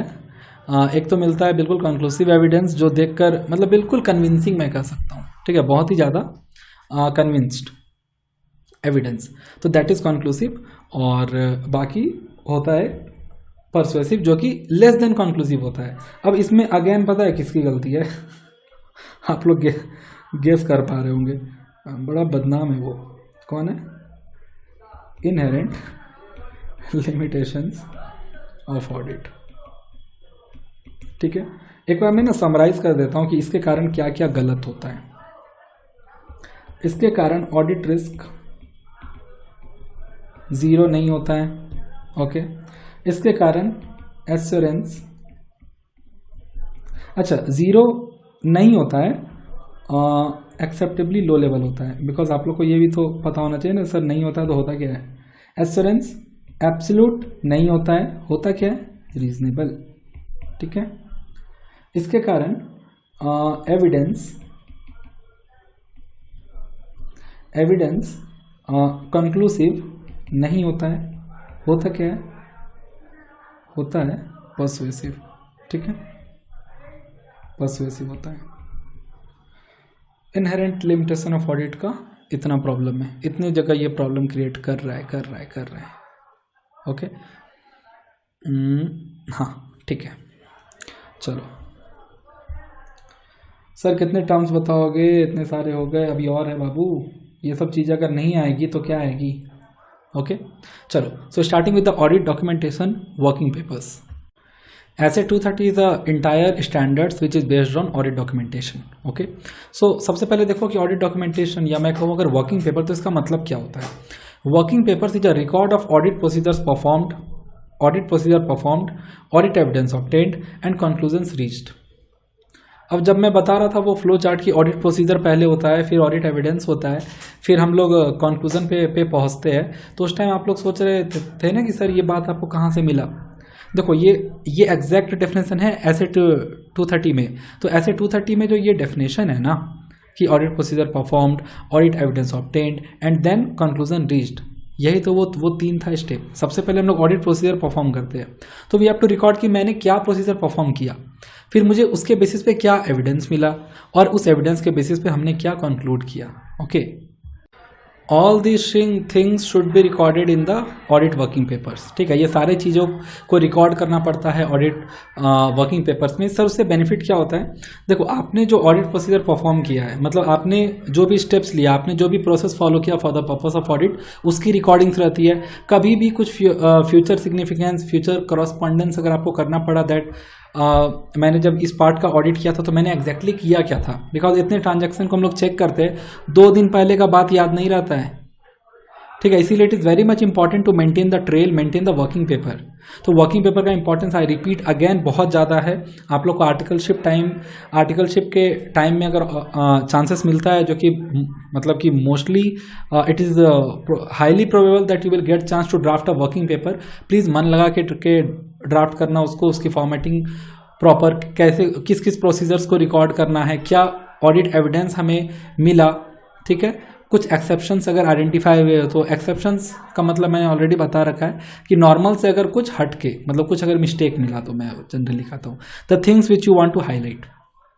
ओके, और क्या कंक्लूजन पे आपने पहुंचा है ये भी you have to record in your audit working papers. ठीक है, कहा जाता है ऐसा, आप लोगों ने ऐसे 230 में पढ़ा है कि ऑडिट वर्किंग पेपर को इस तरीके से बनाना चाहिए कि कोई भी नेक्स्ट ऑडिटर हो ना, देखो आप एक कंपनी का जिंदगी भर तो ऑडिट करोगे नहीं, कभी तो आपका रिप्लेसमेंट आएगा, राइट। तो जो नेक्स्ट ऑडिटर हो वो कभी भी आपका वर्किंग पेपर देखे तो उसको आइडियली समझ आ जाए कि किस तरीके से ऑडिट किया गया था, कुछ स्पेशल केसेस को किस तरीके से डील किया गया था। Okay, so you have to draft audit working paper in a very simple manner and it should record audit procedure performed, audit evidence obtained and conclusion reached. ठीक है, अपना ओपिनियन उसके बाद मैंने दिया था, ये 4 चीज दिया था, देखो यहाँ नोट्स में मैंने दिया था 4, audit procedure, audit evidence, conclusion and opinion. Out of this 4 conclusion तक आपको रिकॉर्ड करना है ऑडिट वर्किंग पेपर में। सर ओपिनियन क्यों नहीं रिकॉर्ड किए? ओपिनियन तो ऑडिट रिपोर्ट में जाएगा ना, मतलब ऑडिट वर्किंग पेपर में आपको कंक्लूजन तक रिकॉर्ड करना है, ओपिनियन जाएगा ऑडिट रिपोर्ट में। वर्किंग पेपर रिपोर्ट थोड़ी है जो आप इसे वहां पे अपना ओपिनियन रिकॉर्ड कर दोगे। हम लोग अपना ओपिनियन देते हैं कहाँ? ऑडिट रिपोर्ट में। ओके, चलो वर्किंग पेपर हो गया। मैनेजमेंट या रिटर्न रिप्रेजेंटेशन, ये मैं ऑलरेडी कर चुका हूँ डिस्कस, ऐसे 580 है। It is a return response from a management on certain facts. कुछ फैक्ट्स पे हम लोग मैनेजमेंट से जैसे रिटर्न में कुछ मतलब कि ऑब्टेन कर लेते हैं for the purpose of assurance, but ये हम लोग ऑडिट एविडेंस नहीं मानते हैं इसको, and we have to maintain attitude of professional scepticism and professional judgement also while judging that whether वो जो मटेरियल वो जो मैनेजमेंट रिप्रेजेंटेशन है वो सही है या नहीं। ठीक है, चलो उसके बाद इंटरनल कंट्रोल बहुत इंपॉर्टेंट, ऐसे 315 में डिफाइन किया गया है इसको, that the policies, process and the procedures implemented by management, employees और any other person of the organisation. Internal controls का मतलब क्या है? Rules and policies. ठीक है, किसी भी तरीके के गलत काम से बचने के लिए एक ऑर्गेनाइजेशन अगर कुछ पॉलिसीज लगाता है तो that is called internal control. Tally में अगर एक पासवर्ड है ना, that is also internal control. अगर ऐसा रूल है दैट 50,000 से ऊपर का पेमेंट होगा तो फाइनेंस मैनेजर का अप्रूवल लेना पड़ेगा। एक कंपनी ने अगर इंटरनली ऐसा रूल रखा है दैट 50,000 से ऊपर का पेमेंट करेंगे तो फाइनेंस मैनेजर का अप्रूवल लेना होगा, that is also internal control. तो it is a policy procedure set by employ, management और any other internal person of a organisation. ठीक है, that is called internal control. Internal control हम लोग establish करते हैं टू इंश्योर 4 थिंग्स, ये definition में ही आता है। पहला होता है रिलायबिलिटी ऑफ फाइनेंशियल रिपोर्टिंग, दूसरा होता है सेफगार्डिंग ऑफ एसेट, तीसरा होता है efficiency and effectiveness of operations, और फोर्थ होता है compliance with laws and regulation. ठीक है, मैं इनडायरेक्ट टैक्स में करता हूँ काम और मेरे सामने कोई मटेरियल नहीं है, मैं आप लोगों को देखकर ही एक्सप्लेन कर रहा हूँ बिकॉज मैंने ऑडिट बहुत ही ढंग से पढ़ा है। ओके, और मेरा एक्चुअली आर्टिकलशिप में भी ना ऑडिट का ही प्रोफाइल था। मैं समहाउ इनडायरेक्ट टैक्स में आ गया बिकॉज जीएसटी अपने टाइम पे न्यू था। आई एम क्वालिफाइड इन नवंबर 18, तो जीएसटी उस टाइम न्यू था, मैंने बहुत ही मन लगा के पढ़ा था जीएसटी। तो this is why I am working in indirect tax. But आप कहो तो बिल्कुल दिल में अपना स्टैच्यूटरी ऑडिट ही बसता है, and I got selected in KPMG Gurgaon statutory audit also. But मुझे टैक्स प्रोफाइल मिल रहा था PwC में, तो I just opted for the tax, क्योंकि मैंने कभी सोचा नहीं था कि मुझे टैक्स प्रोफाइल मिलेगा। तो मतलब इन the sense not by having a doubt on my self, doubt तो नहीं था बिकॉज मेरा इंटरव्यू भी बहुत अच्छा गया था और मुझे नॉलेज बहुत अच्छा था जीएसटी का। बिकॉज अपने इंडस्ट्रियल ट्रेनिंग के टाइम में मैंने इंडस्ट्रियल ट्रेनिंग किया है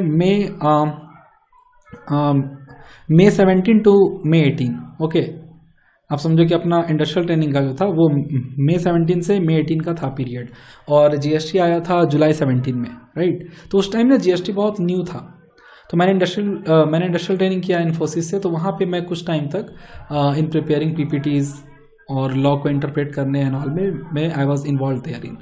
ठीक है, so that got a spark of indirect taxation in मी।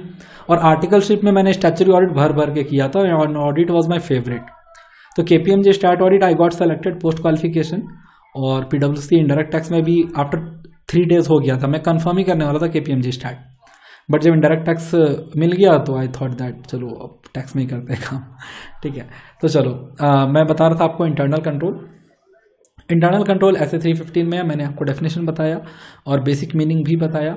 अब देखो इंटरनल कंट्रोल का भी ना कुछ इनहेरेंट लिमिटेशन होता है, collusion among employ, human error, right, ये आप लोगों को याद आ रहा होगा। तो अब से एक बात याद रखना, अभी तक हम लोग बदनाम कर रहे थे इनहेरेंट लिमिटेशन ऑफ ऑडिट को, अब ना जब भी बोलना इनहेरेंट लिमिटेशन ऑफ ऑडिट ऐसे बोलना, inherent limitation of audit along with inherent limitation of internal control, क्योंकि अकेले ऑडिट का ही इनहेरेंट लिमिटेशन की गलती नहीं होती है, इंटरनल कंट्रोल की भी जो इनहेरेंट लिमिटेशन होती है उसकी भी मिस्टेक होती है, ठीक है। तो inherent limitation of internal control भी आप लोग पढ़ लेना। चलो उसके बाद आता है असर्शंस, ये आप लोगों ने इंटरमीडिएट में पढ़ा है, okay. So what is assertions? First of all assertion means, it basically mean that, देखो assertion is something that need to be checked in order to ensure that the financial statements are true and fair, ठीक है। Assertions कुछ ऐसे points होते हैं जिसे हमें check करना बहुत ही जरूरी होता है टू इंश्योर दैट जितने भी रिकॉर्ड्स है वो सही है। अब असर्शंस जो होते हैं ना, असर्शंस वो 3 लेवल पे होते हैं। एक होता है क्लास ऑफ ट्रांजैक्शंस। अब एक लॉजिक बताऊंगा, ध्यान से समझना। किसी भी टॉपिक में ना मुझे लॉजिक्स बड़ा याद आता है। Accounts balances and then disclosures, okay. इस 3 लेवल पे हम लोगों को सर्टेन असर्शंस चेक करना होता है। मैं हिंट दूं अगर आप लोग को तो याद होगा आप लोग को, existence, valuation, completeness, classification, accuracy, occurrence, ये सारे assertion at all these levels we need to check, at all these levels, ठीक है। और आप अगर ध्यान से देखो ना तो क्लास ऑफ ट्रांजैक्शंस का मतलब होता है statement of profit and loss का आइटम्स, ये ट्रांजैक्शंस है। और ट्रांजैक्शंस जो है वो प्रॉफिट एंड लॉस में रिकॉर्ड होता है, और अकाउंट बैलेंसेस आते हैं बैलेंस शीट में। सी, रेंट का बैलेंस होता है क्या रेंट अकाउंट का? नो, रेंट अकाउंट का बैलेंस नहीं होता है। जो उसका क्लोजिंग बैलेंस होता है वो पीएल में ट्रांसफर होता है एज अ एक्सपेंस, होता है ना। सब नॉमिनल अकाउंट है, इन सब का बैलेंस बचता नहीं है, everything get transfer to the PL. But cash, fixed asset, बताओ इन लोगों का, इन सब का बाय नेचर ये सब क्या है? बैलेंस शीट में अगर मेरा 50,000 आ रहा है डेटर्स, तो इसका मतलब क्या है? 50,000 डेटर्स का बैलेंस है, क्लोजिंग बैलेंस।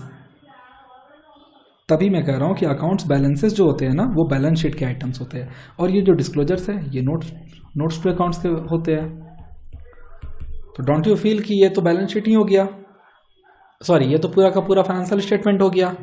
पीएल हो ही गया, पीएल हो गया, बैलेंस शीट हो गया, नोट्स टू अकाउंट्स हो गया, and all this thing means financial statements.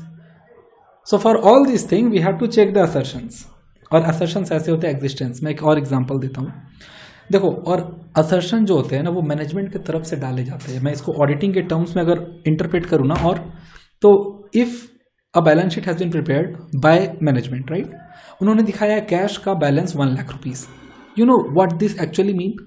This actually mean that management is telling you, see cash 1 lakh.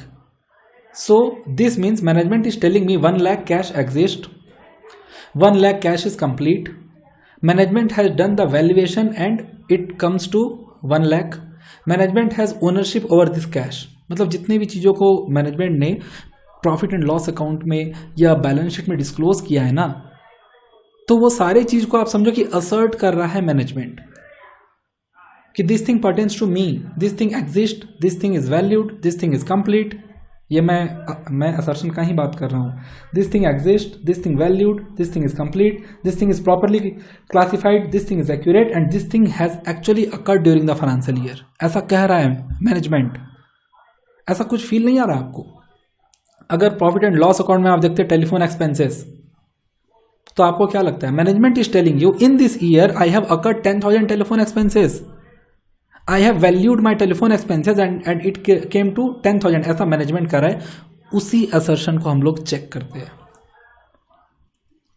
ठीक है, उसी असर्शंस को हम लोग चेक करते हैं। तभी मैंने असर्शन का डेफिनेशन स्टार्ट में बोला था कि assertions are certain points that we need to check in order to ensure that the balances are true and correct, records are true and correct.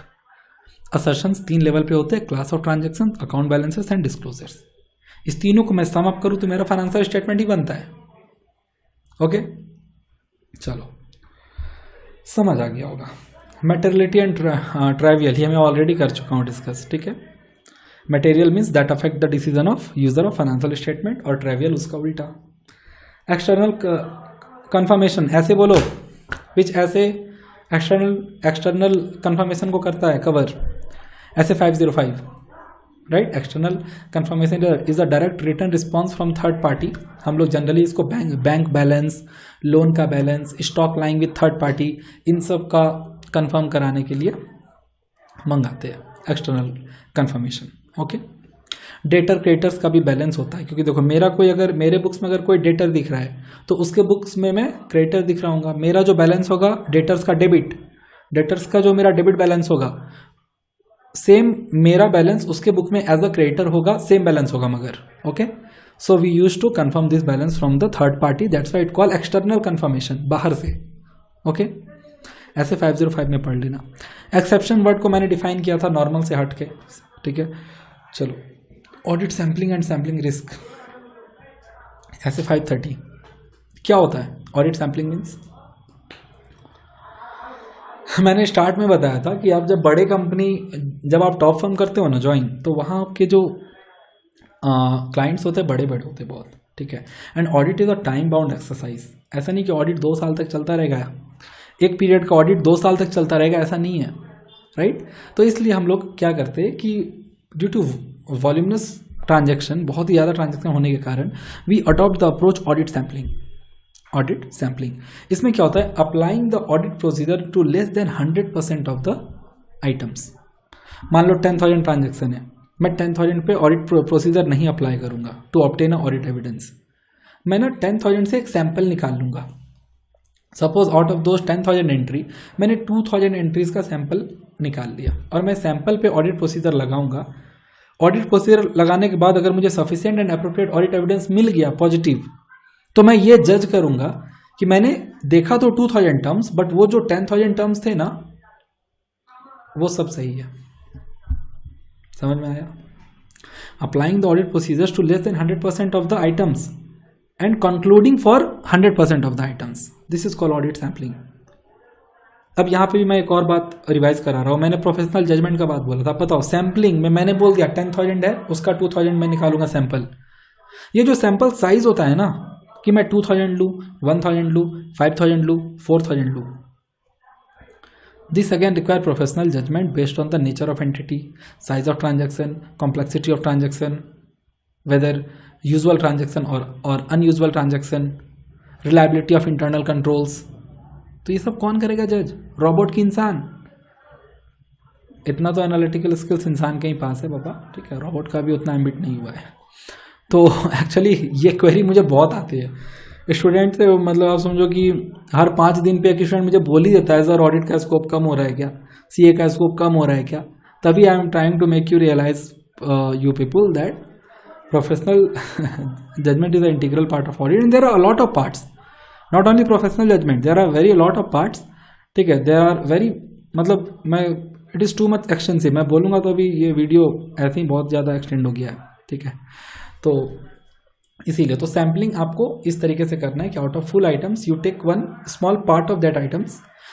अब एक बात बताऊं, मतलब ऑब्वियस सा बात है, मैं अगर बिल्कुल रैशनली सोचूं तो 10,000 को हम सिर्फ 2,000 आइटम्स देखकर कैसे जज कर सकते हैं बताओ? तो डोंट यू थिंक कि सैम्पलिंग करना एक बहुत ही ध्यान से वाला काम, आपको बहुत ही फोकस्ड रहना पड़ेगा, कुछ बातों का ध्यान रखना पड़ेगा। किन बातों का? इन बातों का ध्यान रखना पड़ेगा कि मैं ऐसा सैंपल उठाऊं, मैं 10,000 से उन 2,000 को उठाऊं जिसको चेक करने के बाद ना मुझे उस 10,000 का अच्छा खासा आइडिया मिल जाए। ऐसा आपको सैंपल उठाना पड़ेगा। रैंडम सिलेक्शन कहा जाता है इसको, where it there is equal chance of selecting all the units, each units. हर यूनिट का सेलेक्ट होने का इक्वल चांस है, मतलब बायसनेस नहीं होना चाहिए। आप अगर बायस्ड होके करोगे पिक तो ऐसा भी तो हो सकता है कि आउट ऑफ 10,000 मान लो कि 4,000 में मिस्टेक था, ठीक है, आपने 2,000 किया पिकअप, उस 2,000 में वो 4,000 आया ही नहीं। मैं कहता हूँ कि आप सैम्पलिंग कर रहे हैं, ठीक है, मान लो आप कर रहे हो सैम्पलिंग यहाँ से यहाँ तक है 10,000, ठीक है, आपने सोचा कि मैं ना 2,000 डेटा लूँगा और बीच में यहाँ पे ये रेंज 4,000 था, ठीक है, 4,000 बीच में यहाँ पे था मिस स्टेटमेंट। आपने क्या किया ना, यहाँ से लेट सपोज आपने यहाँ से लिया 1,000, यहाँ से आपने लिया 1,000 और यहाँ से आपने ले लिया 1,000, मिस्टेक से आपसे ये वाला पोर्शन ही स्किप हो गया। तो डोंट यू थिंक ये सैम्पलिंग करने के चक्कर में, क्योंकि देखो ये तो सही है, ये भी सही है, आप इस दोनों के बेसिस पे कंक्लूड कर देंगे कि ये सारा 10,000 सही है। You will conclude on the basis of it that 10,000 is right, but इस 10,000 में यहाँ पे 4,000 है which is not right. Okay, so sampling हम लोगों को बहुत ही ध्यान से करना है, सैम्पलिंग बायस्ड होकर बिल्कुल नहीं करना है। We have to select sample in a way that each item has a equal chance of selection, and there are a lot of methods of sampling, haphazard sampling, monetary unit sampling, random sampling। तो ये types of sampling किस case में applicable होंगे accurate, वो आपको जज करके you have to apply. Okay, एक और चीज़ देखना, देखो हम लोग सैंपल का साइज नहीं, पहले देखो सैम्पलिंग रिस्क क्या होता है। देखो यही होता है सैम्पलिंग रिस्क, सैंपल लेने के कारण, ये जो मैंने एक्सप्लेन किया ना, ये सैम्पलिंग रिस्क ही है।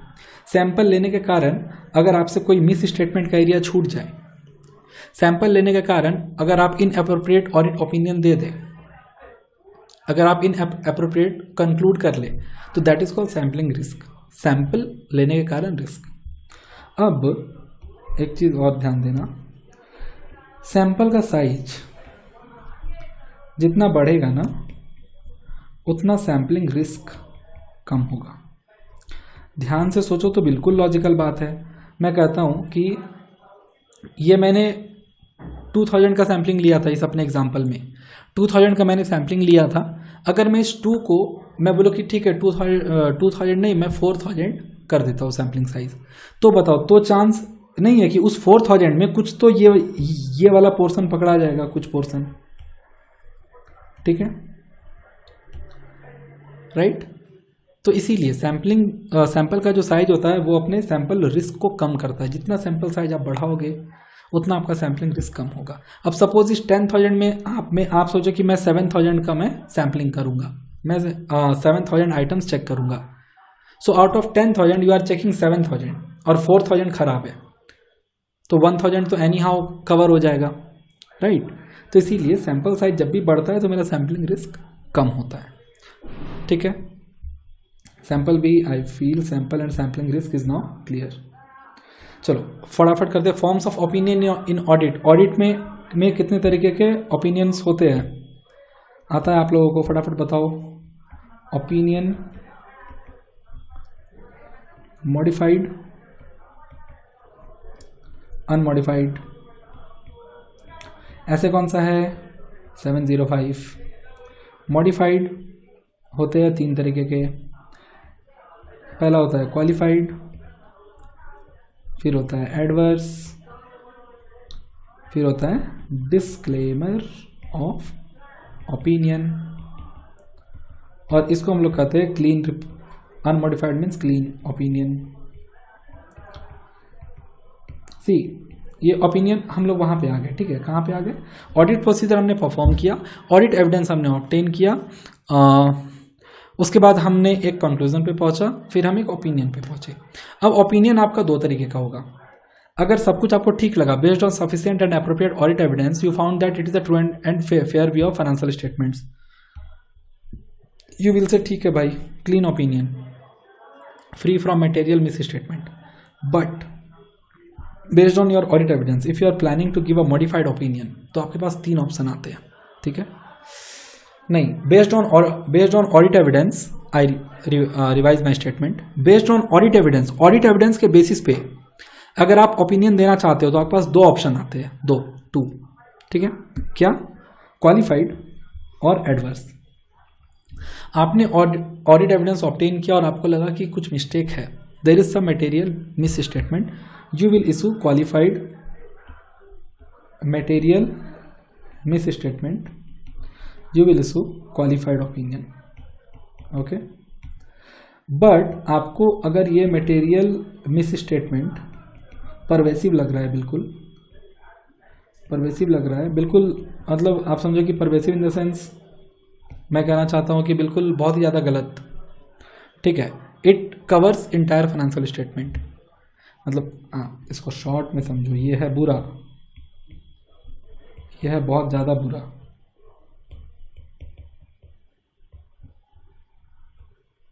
ठीक है। तो based on audit evidence, I repeat, based on audit evidence, अगर आपको पता चलता है कि कुछ गलत हो रहा है तो आपको गलत होने का एक्सटेंट देखना है। अगेन यहाँ पे प्रोफेशनल जजमेंट आता है। ये क्वालिफाइड और एडवर्स ना कुछ भी स्पेसिफाइड नहीं है कि इसमें मिस्टेक होगा तो क्वालिफाई करना, इसमें मिस्टेक होगा तो एडवर्स करना। बट मिस्टेक अगर हो तो ऑडिटर विल जज दैट कब क्वालिफाई करना है और कब एडवर्स करना है। सो डोंट यू थिंक कि एक गलती पे ऑडिटर का ओपिनियन दो हो सकता है, मतलब दो अलग अलग ऑडिटर का ओपिनियन दो हो सकता है। एक के प्रोफेशनल जजमेंट के अकॉर्डिंग वो क्वालिफाइड हो सकता है, दूसरे के प्रोफेशनल जजमेंट के अकॉर्डिंग वो एडवर्स हो सकता है, ठीक है। Again I am telling you importance of professional judgement, ठीक है। चलो, ये मैंने बोला था, ये दोनों था बेस्ड ऑन ऑडिट एविडेंस। मैंने अपना स्टेटमेंट रिवाइज किया था कि बेस्ड ऑन ऑडिट एविडेंस। अब सर ये डिस्क्लेमर क्या है? डिस्क्लेमर का मतलब होता है अगर you are not able to obtain audit evidence, आपने प्रोसीजर तो की बट आपको ऑडिट एविडेंस मिला ही नहीं। In case you are not able to find audit evidence तो you would issue a disclaimer of opinion. Like stock check करना था आपको, स्टॉक आउटवर्ड रजिस्टर आपने मांगा। स्टॉक आउटवर्ड रजिस्टर में क्या रिकॉर्ड होता है? दैट कितना स्टॉक स्टोर रूम से निकला है। डोंट यू थिंक कि मेरा जो सेल्स रजिस्टर होगा, कंपनी का जो सेल्स रजिस्टर है, सेल्स रजिस्टर में क्या रिकॉर्ड होता है? क्या सेल हुआ, कितना सेल हुआ। और गुड्स आउटवर्ड रजिस्टर में क्या रिकॉर्ड होता है कि गोडाउन से कितना सामान निकला। तो सेल्स रजिस्टर में जो गुड्स के जाने की डिटेल्स है वो गुड्स आउटवर्ड रजिस्टर से मैच करना चाहिए। आपने इस चीज़ को टैली करने के लिए सेल्स रजिस्टर और गुड्स आउटवर्ड रजिस्टर का रिकंसिलेशन करने के लिए आपने मांगा goods outward register. Goods outward register या तो नहीं है, वो बोलते हैं खो गया, जल गया या इनकम्प्लीट है। By any reason you are not able to, you asked to the management but you are not able to verify, you are not able to obtain a sufficient and appropriate audit evidence, you are not able to perform audit procedure. In that case you will disclaim that disclaimer of opinion that I am not able to obtain the audit evidence. चलो मैं short में लिख दूं, एक बार short में लिख दूं, मुझे हर बात को शॉर्ट में लिखने का एक बार आदत है। क्वालिफाइड, एडवर्स, डिस्क्लेम, ठीक है। मॉडिफाइड ओपिनियन, मॉडिफाइड ओपिनियन होगा क्वालिफाइड, एडवर्स और डिस्क्लेम बुरा, बहुत बुरा। ये बात याद रखना, इस दोनों के केस में हमें एविडेंस मिला था बुरा होने का, okay, based on evidence I am telling. इस केस में evidence not able to obtain, ठीक है। किसी रीजन बस I am not able to perform my audit procedure. और अनमॉडिफाइड ओपिनियन जो होता है वो तो बस एक ही ओपिनियन होता है, क्लीन। अब बताओ इस केस में आपको एविडेंस मिला होगा या नहीं मिला होगा, बताओ भाई। एविडेंस मिला होगा तभी तो बोले कि क्लीन है, राइट। एविडेंस मिला है तो एविडेंस मिलता है क्वालिफाइड में, एडवर्स में और क्लीन ओपिनियन में। सिर्फ एक डिस्क्लेमर ही ऐसा है जहां पे हमें एविडेंस नहीं मिलता है, ओके। चलो हाँ, इसके बाद है की ऑडिट मैटर्स। ये लास्ट टर्म है जो मैं आप लोग को पढ़ा रहा हूँ। ऑडिट समझो, लग रहा होगा आप लोगों को सारे इंटरव्यू का प्रिपरेशन करने आए, आप तो सीए फाइनल का प्रिपरेशन करा रहे हो। बट नहीं, all this thing are very much relevant. अभी आप सीए फाइनल के भी ऑडिट पढ़ोगे ना तो आपको ये सारी चीज़ हेल्प करेंगे, ठीक है। Genuinely it is so useful as well as helpful for you guys from concept point of view, from practical point of view and from exam point of view also, ठीक है। So this is a very sound and important discussion. चलो, key audit matter. Key audit matter किस ऐसे में है ये? ऐसे 701 क्या कहता है कि ऑडिट मैटर का मतलब क्या है? It is a matter which in the auditor's professional judgement, auditor के प्रोफेशनल जजमेंट के according its significant to bring into the attention of user of financial statement. देखो क्या हुआ ना, मैंने बोला ना, हर एक बिजनेस का, हर एक कंपनी का बिजनेस मॉडल अलग है, कॉम्प्लेक्सिटी ऑफ ट्रांजैक्शंस अलग है। तो क्या होता है कि हम हर ट्रांजैक्शन को ऐसा नहीं कर सकते कि ये सस्पिशियस है तो गलत है, इसको क्वालिफाई कर दो, इसको एडवर्स कर दो, ठीक है। बट कुछ ऐसे ट्रांजैक्शंस होते हैं जो कि ऑडिटर को सिर्फ इतना लगता है ना, सिर्फ ऑडिटर को इतना लगता है कि चलो मैं एटलीस्ट ये ट्रांजैक्शन के बारे में यूजर्स को बता देता हूँ, यूजर्स को पता होना चाहिए कि ये जो ट्रांजैक्शन है ये ऐसा कुछ हो रहा है that is significant to the user of financial statement. वो हम लोग की ऑडिट मैटर की तरह ऑडिट रिपोर्ट में सेपरेट सेक्शन में डिस्क्लोज करते हैं और ये बहुत ही इंपॉर्टेंट होता है, ठीक है। एक और बात, आप जिस मैटर को की ऑडिट मैटर में डाल रहे हो उस मैटर को ऐसे 705 से डील नहीं करेंगे। क्यों? क्योंकि इसमें आता है मॉडिफिकेशन, जो मैंने अभी ऊपर बताया। देखो, या तो आप एक मैटर के बेसिस पे मॉडिफाई कर लो, या तो उसको आप की ऑडिट मैटर दिखा दो, एक ही चीज हो सकता है ना। देखो, मैं किसी भी आइटम को अगर बोल रहा हूं कि ये की ऑडिट मैटर है, तो इसका मतलब कि मैं आपको ये बताना चाहता हूं कि इस मैटर को I like to highlight to you people. मैं आपको हाईलाइट करना चाहता हूं, सिर्फ हाईलाइट करना चाहता हूं, और फिर मैं उसके बाद उस पर मैं मॉडिफाइड ओपिनियन भी दे दूं, तो दैट विल नॉट वर्क ना। इसलिए ऐसे 701 जहां पर होगा वहां पे ऐसे 705 नहीं होगा। तो ऐसे 701 आप लोग ध्यान से पढ़ लीजिएगा, तो very very much important. Okay, चलो ठीक है। तो बेसिक ऑडिटिंग टर्म्स हो गए जो कि आप लोगों को पता होना चाहिए। जो मतलब जितनी भी चीज़ें मैंने बताया, इससे आप लोगों का कॉन्सेप्ट बहुत क्लियर हुआ होगा, ठीक है। और आप लोग को इस तरीके की अंडरस्टैंडिंग रहेगी ना, तो जो बड़े क्वेश्चंस होते हैं there you would be able to answer properly by linking the things that audit procedures happened, then audit evidence should be sufficient and appropriate. Why sufficient appropriate? Even after obtaining sufficient and appropriate audit evidence, audit risk shall be reduced to an acceptably low level. Why not zero? We get always pervasive evidence, not conclusive. Sorry, ये कौन सी mistake हो गया? Sorry, it is persuasive, ठीक है, pervasive नहीं, ठीक है। तो why we always obtain persuasive audit evidence due to inherent limitation of audit along with inherent limitation of internal control. Actually देखो, वर्ड जो परवेसिव होता है ना, जो परवेसिव वर्ड होता है, मैंने यहाँ पे लिखा था, हाँ थोड़ा सा कंफ्यूज हो गया मैं। ये जो परवेसिव होता है ना, ये होता है पूरे तरीके से मतलब अगर मैं बोलूँ कि there is some misstatement which is affecting pervasively to financial statement, मतलब आप कहोगे बिल्कुल बहुत ही बुरी तरीके से कर रहा है अफेक्ट, तो ये परवेसिव वर्ड है और ये पर्सुएसिव वर्ड है, ठीक है। तो यहाँ कंफ्यूज मत हो ना सब लोग। रुको एक मिनट, मैं लिख देता हूँ यहाँ पे यार। टर्म्स जो है ना, टर्म्स क्लियर रहने बहुत ज़रूरी है। मैं बात कर रहा हूँ कलर गंदा है। मैं बात कर रहा हूँ पर्सुएसिव एविडेंस, ठीक है। हमें पर्सुएसिव एविडेंस क्यों मिलता है, और वहां पर मैंने वर्ड लिखा था परवेसिव, ठीक है। ओके, आप लोग सोच रहे हो सर इतना भी हमें बेवकूफ़ मत समझिए नहीं, आप लोग बेवकूफ़ नहीं है, but things should be highlighted, क्योंकि ना कन्फ्यूज़न हो सकता है। मान लीजिए इंटरव्यू में लोग ऐसे ही कन्फ्यूज रहते हैं, थोड़ा सा डरे हुए रहते हैं, पर्सुएसिव एविडेंस के बदले बोल दिए परवेसिव एविडेंस, तो इट विल नॉट वर्क। चलो, सो बेसिक ऑडिटिंग टर्म्स हो गया है। Now we will come on the technical topics what you have to cover, ठीक है। अभी तक तो हम लोग अपना बेस बना रहे थे, अपना कॉन्सेप्ट से स्ट्रॉन्ग कर रहे थे, सो दैट किसी भी तरीके का अगर बात हो तो we would be able to handle the counter questions and all. अब हम लोग ये स्ट्रेट फॉरवर्ड देखेंगे, डोंट वरी, मैं अकाउंटिंग स्टैंडर्ड यहाँ पढ़ाने नहीं वाला हूँ, मैं एक ओवरव्यू देकर स्पीड में निकाल दूंगा, ठीक है। I know already this video has been extended a lot, but it really worth. Okay, आप अगर ऑडिट को पढ़ते हो ना, तो इस तरीके से ही पढ़ना है, literally. So in the first technical topic, you have to go through and have a very good understanding of major accounting standards. Major accounting standards मैंने जो लिखा है ये ओल्ड सिलेबस वाला है, ये जो पुराना AS है ना, it is not Ind AS, okay. और हमारा सिलेबस में भी वही अकाउंटिंग स्टैंडर्ड्स है। तो आपको देखो रेवेन्यू वाला जो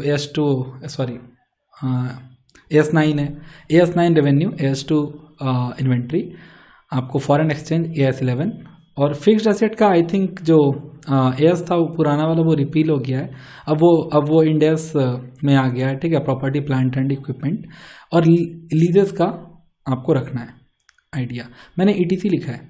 इन सब के अलावा और भी अगर आप अकाउंटिंग स्टैंडर्ड्स का नॉलेज रखते हो तो बहुत ही अच्छी बात है, जितने भी है, लाइक कंस्ट्रक्शन का भी ध्यान रखो तो कोई दिक्कत नहीं है। EPS वाला AS20 you have to keep in mind, basic EPS, diluted EPS, everything, okay.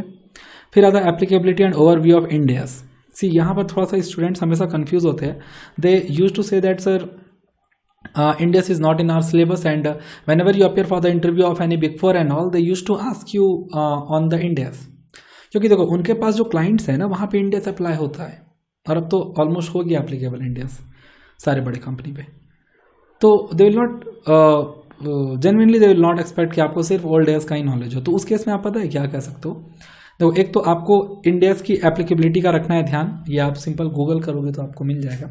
दूसरी बात, मैंने एक नोट शेयर किया था अपने टेलीग्राम ग्रुप पे, वो वीडियो इंडिया जो फर्म है ना, उन्होंने समरी बनाया था इंड AS का, वहाँ से आप रेफर कर सकते हो।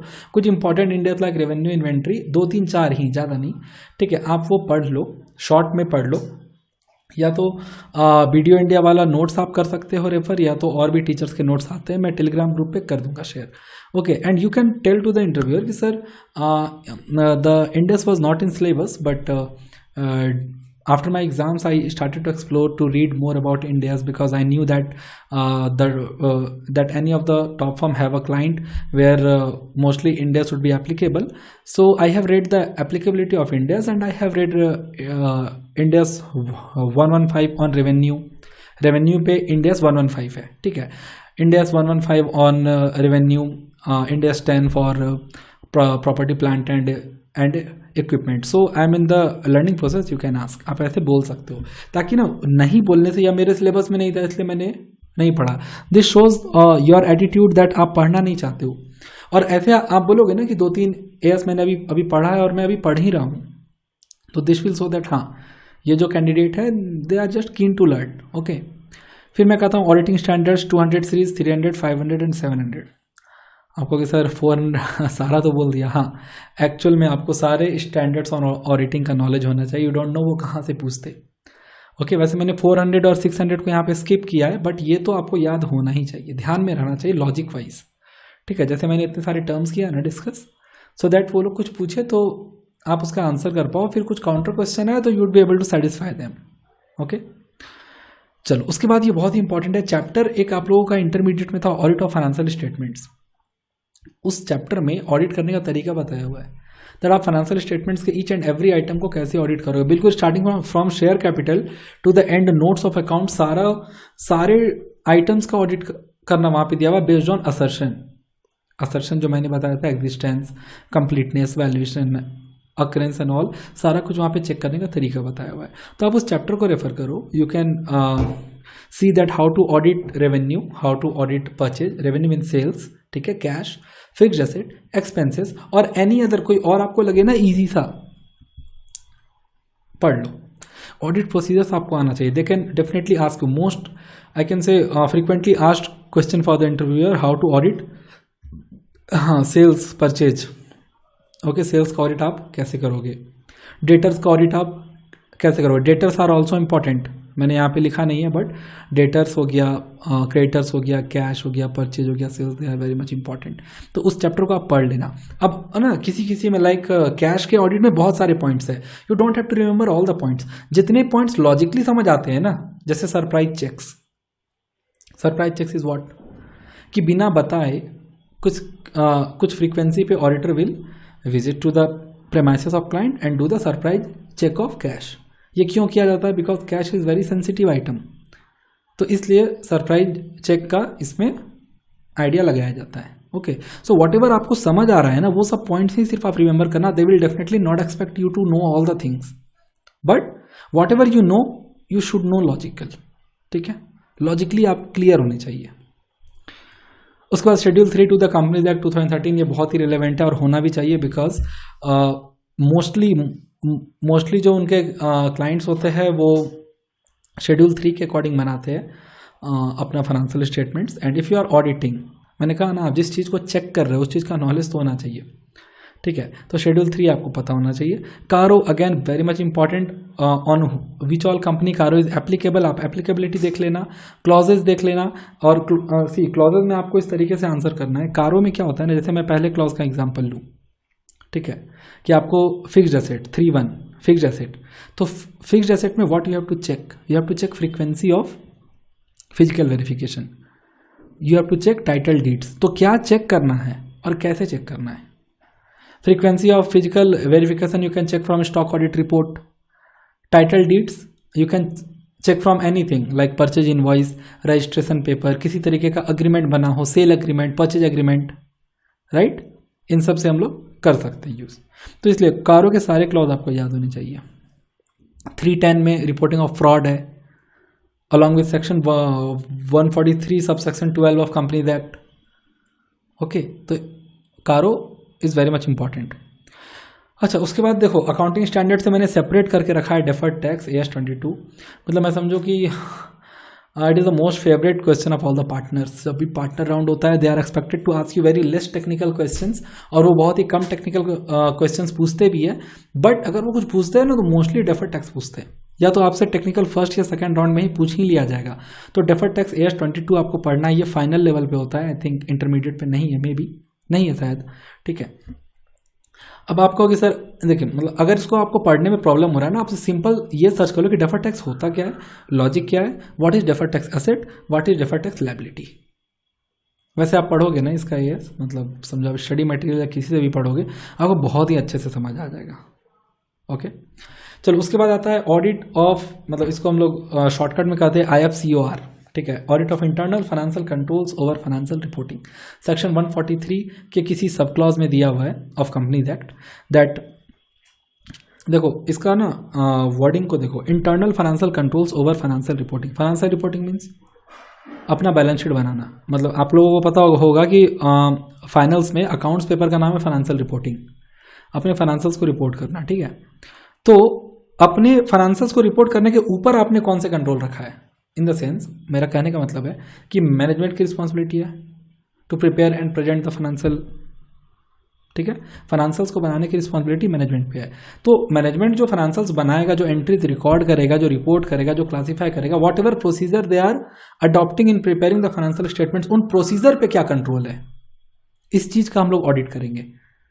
मैं जा रहा हूं ऑडिट करने क्लाइंट के पास, आप बनाते हो फाइनेंशियल स्टेटमेंट, फाइनेंशियल स्टेटमेंट अच्छे से बने, इस बात को इंश्योर करने के लिए आपके पास कौन सा इंटरनल कंट्रोल्स है, आ गया समझ में।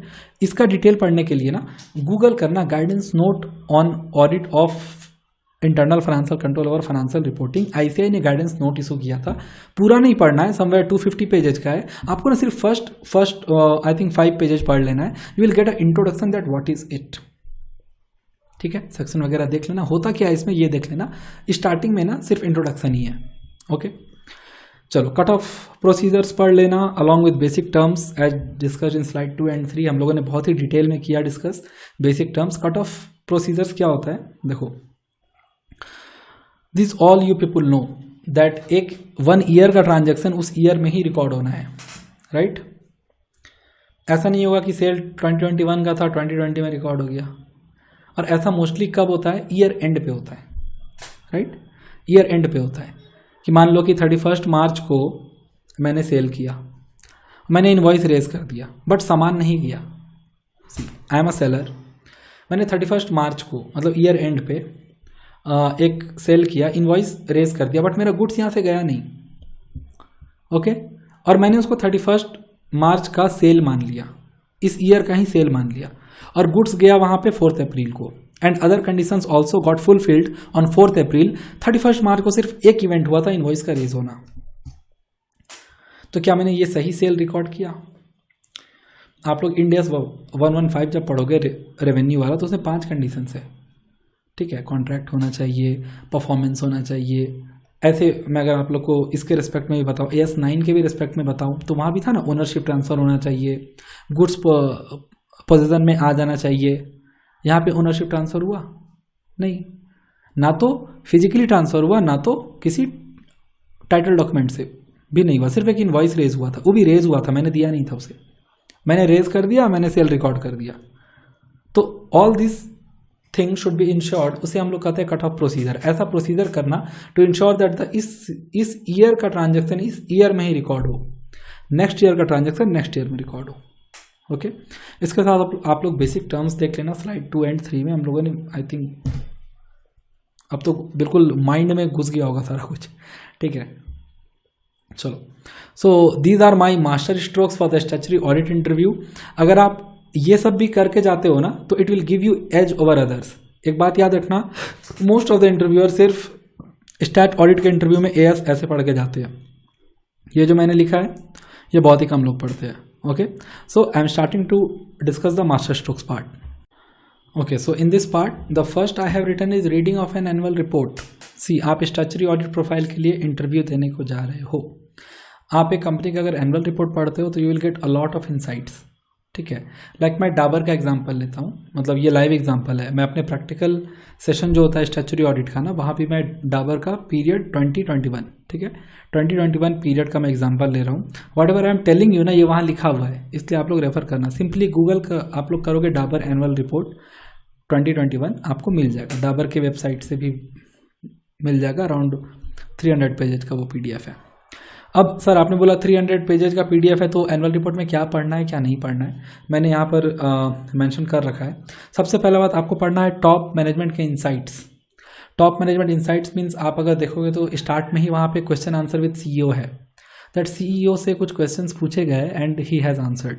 देखो, जब आप किसी भी टॉप मैनेजमेंट के लोगों का आंसर सुनते हो ना, क्वेश्चन आंसर सुनते हो, तो you are getting a different idea, एक अलग ही माइंड का आइडिया। आपको पता है क्या डाबर क्या कर रहा है, कैसे कर रहा है, कोविड में चीज़ों को कैसे हैंडल किया है?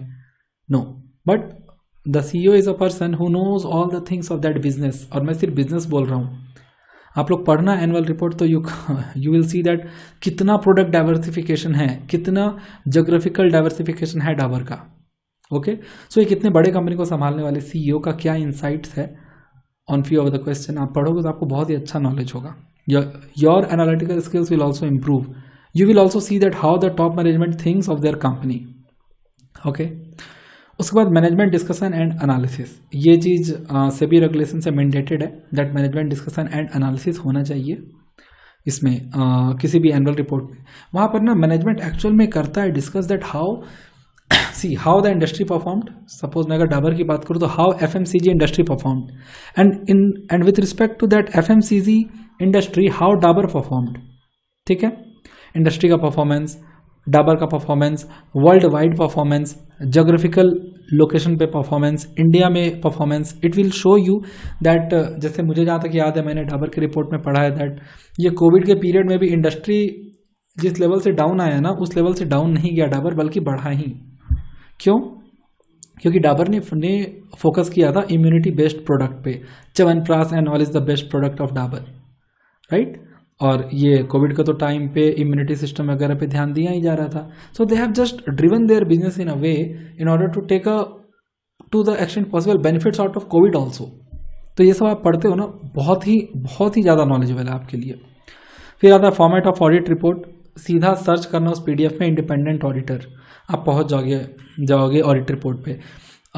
आप ना हेडिंग्स देख लेना, बेसिक फॉर्मेट ऑडिट रिपोर्ट का हेडिंग्स देख लेना। वैसे ये आपको ऐसे 700 में भी मिल जाएगा, टाइटल, एड्रेसी, फिर management responsibility, auditors responsibility and उसके बाद मैंने लिखा है की ऑडिट मैटर्स। की audit matter is very important part which you will focus in the independent auditors report, ठीक है। देखो, की ऑडिट मैटर जो होता है वो जो भी ऑडिटर होते हैं ना, लाइक डाबर के auditor I think Grant Thornton है, ठीक है। तो ऑडिटर ने based on the review of books of accounts, based on their audit procedures, they have identified some matter which they feel that user should know, ठीक है। की audit matters का मतलब यही होता है ना कि कुछ ऐसे significant matters which in auditor's professional judgement, auditor को अपने प्रोफेशनल जजमेंट के अकॉर्डिंग लगता है कि ये सब बातें यूजर्स को बताना जरूरी है। ओके, सो उस मैटर को अगर आप पढ़ के समझ लोगे कि सबसे पहले मैटर क्या था, ऑडिटर का लॉजिक क्या है, कि वो मीन्स इस मैटर को उसने क्यों क्वालिफाई किया that this thing should be categorise as the key audit matter. और आप अगर इस चीज़ को एक्सप्लेन कर देते हो इंटरव्यूअर को that I have read it and I understood all this things, और उसके साथ अपने कुछ कमेंट्स, तो it is going to help you seriously. Okay, so मैं एक की ऑडिट मैटर में आप लोगों के साथ करता हूँ डिस्कस। सबसे पहला है की ऑडिट मैटर डाबर के ऑडिटर्स रिपोर्ट में ईयर 2021, ठीक है, मतलब 2020 एंड 21 में सबसे पहला जो की ऑडिट मैटर है वो है based on sales and discount. क्या हुआ है कि Dabur has diversified range of products, right. So इतने सारे प्रोडक्ट्स है डाबर के and they provide discounts to a lot of customers, but discount का कोई सिस्टमैटिक तरीका नहीं है, उनका डिस्काउंट देने का कोई सिस्टमैटिक तरीका नहीं है। See as an auditor if I will review the discount part, तो what we will see, we can ask them for any agreement. मैं अगर मतलब डाबर के अगर कोई बहुत ही बड़े से कस्टमर है, राइट, देखो डाबर का जो फैक्ट्री है, डाबर का जो मेन जगह से सेल हो रहा है, सारा सेल तो रिटेल नहीं होता होगा, राइट, वेरी मिनिमल अमाउंट जो कि रिटेल होता होगा, बाकी सारे जितने हैं वो सब एक टर्म्स पे होता है। ओके, बाकी जो रिटेल आउटलेट है मार्केट में वो लोग सेल करते हैं। भाई मार्केट में जो च्यवनप्राश मिल रहा है दुकान में, they are not Dabur, right, मतलब वो जो दुकान वाले शॉपकीपर इज नॉट डाबर, वो डाबर से परचेज करके लाए। सो क्या होता है ना कि जब बल्क में परचेज होता है, कोई अपने की कस्टमर्स होते हैं या सप्लायर्स के केस में अग्रीमेंट होता है, तो ये डिस्काउंट की जो भी बात होती है ना, all this thing is get recorded in the agreement itself. Agreed होता है डिस्काउंट। आप ऐसा नहीं कर सकते हो कि मैंने च्यवनप्राश पे इतना डिस्काउंट दे दिया, कोई फेस वॉश है तो मैं उस पर डिस्काउंट नहीं दे रहा हूँ, या कुछ भी एक मतलब कि यूनिफॉर्म होना चाहिए। Me as an auditor how I will get convinced that आपने किसको ज़्यादा डिस्काउंट दिया है, किसको कम दिया, या किसी को दिया है भी नहीं, right. All this thing should trigger into the mind of auditor. तो उस की ऑडिट मैटर में सबसे पहले की ऑडिट मैटर में यही लिखा हुआ है दैट रेवेन्यू, जो कि एक बहुत ही इंपॉर्टेंट पार्ट है, when we have reviewed the discount part, तो it is very complex in nature. Discount को समझना बहुत ही कॉम्प्लेक्स है, और रेवेन्यू एक ऐसा एरिया है, आप सोचो कि अगर गलत तरीके से डिस्काउंट दिया जा रहा हो, डोंट यू थिंक कि ये लोग अपने सेल्स को कम कर सकते हैं by providing more discount, sales को इन्फ्लेट कर सकते हैं बाय प्रोवाइडिंग लेस डिस्काउंट या रिकॉर्डिंग लेस डिस्काउंट। अगर किसी इंसान को इन लोगों ने 20% दिया है डिस्काउंट, ठीक है, उनको डिस्काउंट 10% ही देना था, बुक्स में इन्होंने दिखा दिया सिर्फ 20%, और ये चीज़ कहीं भी डॉक्यूमेंटेड नहीं है। भाई डॉक्यूमेंटेड रहेगा तब तो मैं एज अ ऑडिटर चेक करूँगा कि सर एग्रीमेंट में तो 10% है, आपने 20% क्यों दिया। मियरली आपके मैनेजमेंट आपको रिप्रेजेंटेशन दे रहे हैं लिख कर कि एक्चुअली ये हमारे बहुत ही अच्छे कस्टमर है, तो मैंने इनको 20 दे दिया, उनको मैंने 5 दिया, उनको मैंने ये दिया। So this weight is not going to work. Okay, so this point has been highlighted by the auditor of Dabur. ठीक है, मैं दिखाता हूँ report, wait, fine. So I am opening the report. चलो, so this is independent auditor report for the period 2020-21 of Dabur. Okay, आप लोग top में देख पा रहे होंगे, there is period mention, and this is key audit matter section. ठीक है, सबसे पहला ही पॉइंट दिया हुआ है रेवेन्यू रिकॉग्निशन। मैं रीड करता हूँ। The revenue of the company consist primarily of sale of product and is recognised when control of products being sold is transferred to customer. कहता है कंपनी का जो रेवेन्यू है ना, वहाँ पे प्राइमरीली सेल ऑफ प्रोडक्ट्स है, ठीक है, कोई सर्विस वगैरह नहीं है, और वो सेल रिकॉग्नाइज कब होता है, जब कंट्रोल ट्रांसफर हो जाता है कस्टमर को, and there is no unfulfilled obligation. ये ना एज पर ये इंडेस 115 है। आप जब इंडेस 115 पढ़ोगे तो वहाँ पे रेवेन्यू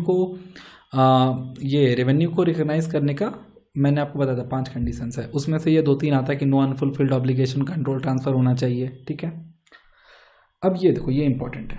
कहता है the estimation of discount, incentives and rebates recognise related to sales made during the year is material and considered to be complex. पहला तो बात कि इन लोग इतने डिस्काउंट, इंसेंटिव्स, रिबेट्स देते हैं कि वो मटेरियल है। यहाँ देखो, मटेरियल है और कॉम्प्लेक्स भी है। अब बताओ, जो चीज़ मटेरियल होगी, अगर वो चीज़ आपको कॉम्प्लेक्स लगे तो डोंट यू थिंक कि आप उस चीज़ों को बहुत ही ध्यान से आपको करना पड़ेगा, राइट। एक तो मटेरियल है, दूसरा कॉम्प्लेक्स है। फिर कहता है subject to judgements. Subject to judgement मतलब क्या होता है ना, कि होता है ना, there are few things that are subjective, मतलब डॉक्यूमेंट नहीं किया हुआ है कुछ, कि 10% दूंगा, इसको 5% दूंगा, इससे अच्छा रिलेशन है इसको 12% दूंगा। इट्स बेस्ड ऑन जजमेंट, ठीक है, कि इसको कभी इतना दे दिया, कभी उसको उतना दे दिया, but this way it will not work as an auditor.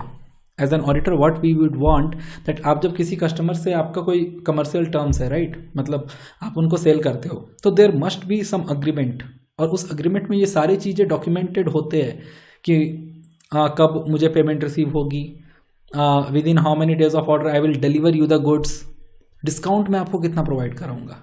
Okay, all this thing is documented. मुझे अगर डॉक्यूमेंटेड नहीं मिलेंगे और इतने डाइवर्सिफाइड प्रोडक्ट्स है डाबर के, तो how auditor will come to a conclusion that किसको किस बेसिस पे डिस्काउंट दिया जा रहा है। Discount should be uniform, right. अगर ये डॉक्यूमेंटेड नहीं रहेगा तो डोंट यू थिंक कि डाबर वाले ऐसे कर सकते हैं कि डिस्काउंट तो किसी को 10% ही देना था, दे दिया 20%, just to decrease their sale, या तो reduce the discount percentage just to inflate their sales, ठीक है। तो as a auditor we will always see for a supporting documentation, a valid supporting document. उसके बाद क्या कह रहे हैं, उसके बाद it is telling that the complexity mainly relates to, देखो ये कॉम्प्लेक्सिटी की जो बात है वो किससे रिलेट करता है, various discount, incentive, scheme offers, complex contractual agreements. किसी के साथ अग्रीमेंट भी आपने एंटर किया तो बहुत ही कॉम्प्लेक्स तरीके से किया है, ओके।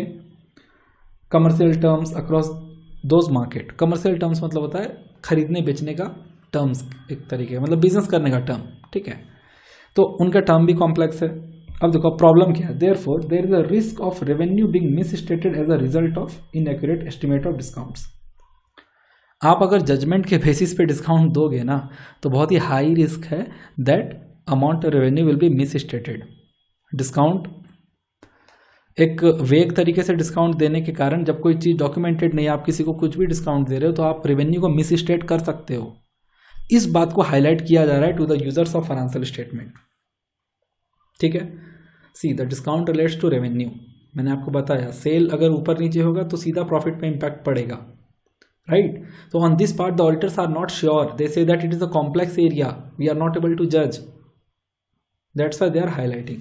इसके बाद ना ये भी हाईलाइट किया जाता है कि what audit procedures has been done to address this key audit matter, मतलब कि इस एरिया में हम लोगों ने चेक क्या किया। appropriateness of companies revenue recognition accounting policy, company ने किस तरीके से अकाउंटिंग रेवेन्यू को रिकॉग्नाइज किया है, including those relating to rebates and discount, tested the design and operating effectiveness of IT control for recognition of revenue, calculation of discount and all, मतलब discount वगैरह calculate करने के लिए, रेवेन्यू को recognise करने के लिए जो जनरल आईटी कंट्रोल्स से उसको चेक किया गया। जनरल आईटी कंट्रोल्स का मतलब होता है कि आप समझो जैसे टैली होता है ना, उस तरीके से एसएपी होता है, okay. SAP is also ERP software, आप लोगों ने सुना होगा। तो उस सॉफ्टवेयर में मैं एक एग्जांपल देता हूँ, ऐसा होता है कि वेंडर या परचेजर का, मैं कह सकता हूँ कि बायर का कोड होता है, तो उसमें सेट रहता है ऑलरेडी कि अगर मैं ये बायर का कोड डालूं तो उसको 10% डिस्काउंट ऑटोमेटिकली दे देना। तो इन सब चीज़ों पे कंट्रोल्स कैसा है, कोई उस परसेंटेज को मैनिपुलेट कर सकता है क्या, ये सब चेक्स। कुछ टेस्ट ऑफ डिटेल्स किया गया है, क्या टेस्ट किया मैंने, सैंपल बेसिस पे मैंने चेक किया sale transaction to the underlying supporting document which includes goods dispatch notes and shipping document. देखो सेल ट्रांजेक्शन का चेक किया जा रहा है गुड्स डिस्पैच नोट से। मैंने एक जगह बोला था ये दैट सेल्स रजिस्टर को हम लोग गुड्स आउटवर्ड नोट से करते हैं कंपेयर, राइट। उसी तरीके से यहाँ पे सेल्स को गुड्स डिस्पैच नोट से किया जा रहा है चेक, बिकॉज जब भी कोई गुड्स प्रेमाइसेस से निकलता है ना तो उसका गुड्स डिस्पैच नोट बनता है, डिस्पैच होने का note, okay. Reviewed on sample basis, देखो सारा काम ना सैंपल बेसिस पे ही हो रहा है, ये भी सैंपल बेसिस पे, ये भी सैंपल बेसिस पे। क्या रिव्यू किया आपने, सेल्स एग्रीमेंट मैंने रिव्यू किया and underlying contractual terms related to delivery of goods and rebates to assess the company's revenue recognition policy with reference to requirement of accounting standard. मैंने agreement check किया तो agreement में भी मैंने ये देखा कि डिलीवरी का टर्म क्या है और रिबेट का टर्म क्या है, and other than that we have checked on the policies in relation to the recognition of revenue whether it is as per the accounting standard or not, okay। So this was the key audit matter I wanted to explain। आप लोग क्या कर सकते हो ना, एक second, इसके बाद और भी key audit matter है। देखो मतलब पहले तो इसको ही बोला गया है, और अब देखो मैं देखो, हाँ ये एक इंपॉर्टेंट चीज़ है कवर करने को। ये जो रीजनिंग इन लोग एक्सप्लेन कर रहे थे ना, इसमें फर्दर इन्होंने क्या बोला कि the company also focuses on revenue as a key performance measure which could create an incentive for overstating revenue by influencing the computation of rebates and discount. देखो कहता है कि ये कंपनी ना सेल्स को अपना एक बहुत ही इंपॉर्टेंट परफॉर्मेंस मेजर मानता है। मतलब इनका अगर सेल्स बढ़ेगा ना तो ये लोग कहेंगे कि मेरा कंपनी अच्छा परफॉर्म कर रहा है। अ की परफॉर्मेंस मेजर, तो वही कहता है कंपनी फोकस करता है on revenue as a key performance measure which could create an incentive for overstating revenue by influencing the computation of rebates and discount. अगर मेरा सेल परफॉर्मेंस मेजर है तो डोंट यू थिंक कि मैं अपना cell को इंक्रीज करना चाहूंगा। वही कह रहा है कि जब सेल की परफॉर्मेंस मेजर है तो it could create an incentive, ठीक है, ये एक रीजन है उनके पास, for overstating revenue by influencing the discounts. यही तो मैं बोल रहा था तब से, ऐसे 240 में पढ़े ना, fraud, risk factors, incentive to commit crime, वही बात है। Considering the materiality of amounts involve, significant judgments related to estimation of rebates and discount, the same has been considered as a key audit matter. So this is a complete reason why it has been considered as a key audit matter। और भी कुछ checks किए आप लोग पढ़ लेना, ठीक है। उस तरीके से देखो, litigations and claims, it is also highlighted as a key audit matter. देखो जितने भी की ऑडिट मैटर है ना, उसमें से आपको जो भी इजी लगे, जैसे एक तो मैंने रेवेन्यू वाला बताया, उसके बाद ये FBTOCI नहीं आएगा अभी समझ में, बिकॉज अभी आप लोगों ने इंडेक्स नहीं पढ़ा है। ओके, इतने ही की ऑडिट मैटर थे। तो आप एक वो वाला एक्सप्लेन कर सकते हो और आप एक ये लिटिगेशन वाला भी आप ये पढ़ सकते हो, इनडायरेक्ट टैक्स से रिलेटेड है। समझ में नहीं आएगा तो you can message me and ask any time. Okay, so wait 1 minute, चलो वापस आते हैं, ठीक है।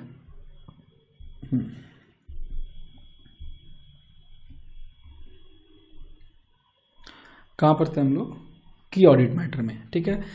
ओके, कारो रिपोर्ट, अच्छा मतलब ये जो मैंने की ऑडिट मैटर हाईलाइट किया ना, इसके साथ इसके आगे कारो रिपोर्ट होगा, वो भी आप लोग पढ़ लेना। कारो के जो हम लोग क्लॉज पढ़ते हैं ना, उस तरीके से ही बिल्कुल सीक्वेंस में एक्सप्लेन किया गया। बस यही एक्सप्लेन किया रहता है कि इनका फिक्स्ड एसेट मैंने चेक किया, बिल्कुल ठीक था, कहीं पर कुछ डिस्क्रिपेंसी रहता है तो वो हाईलाइट किया हुआ होता है। ओके, सो कारो रिपोर्ट आपको पढ़ना है। So out of this annual report you have to keep in mind that आपको टॉप मैनेजमेंट इनसाइट्स पढ़ने हैं, मैनेजमेंट डिस्कशन एंड एनालिसिस पढ़ना है, फॉर्मेट ऑफ ऑडिट रिपोर्ट देख लेना है एक बार कि हेडिंग क्या था, की ऑडिट मैटर्स 1-2 पढ़ना है और कारो रिपोर्ट पढ़ना है। And not only for Dabur, you can go for Reliance also, Infosys also, Wipro also, TCS also, ठीक है, जैसे आपको चल रहा है। Tata Motors also you can read. उसके बाद मैंने लिखा your own audit plan and observations, ठीक है। ये मैं लाइव प्रैक्टिकल सेशन जो होता है हमारा स्टैच्यूटरी ऑडिट का, उसमें मैं करता हूँ डिस्कस। ओके, वो जो सेशन कब होगा, सेशन का शेड्यूल के लिए you message me on Telegram, ठीक है। वाई डू, अब देखो कुछ क्वेश्चन ऐसे होते हैं ना जो कि आप अगर उसे प्रॉपरली आंसर कर दो ना, तो that is going to help you very well, ठीक है। Why do you want to join statutory audit profile, why you opted chartered accountancy as your career, and what is your view on consultation paper issued by NFRA against audit of MSME। अभी recently NFRA ने एक consultation paper issue किया था जहां पे उन्होंने बोला था कि जितने भी MSME है सबका स्टैट ऑडिट रोक दो। अब सारे स्टूडेंट्स ये भी सोचने लगे थे कि सर स्टैच्यूटरी ऑडिट का तो स्कोप ही गया फिर, ठीक है, बट ऐसा कुछ नहीं है।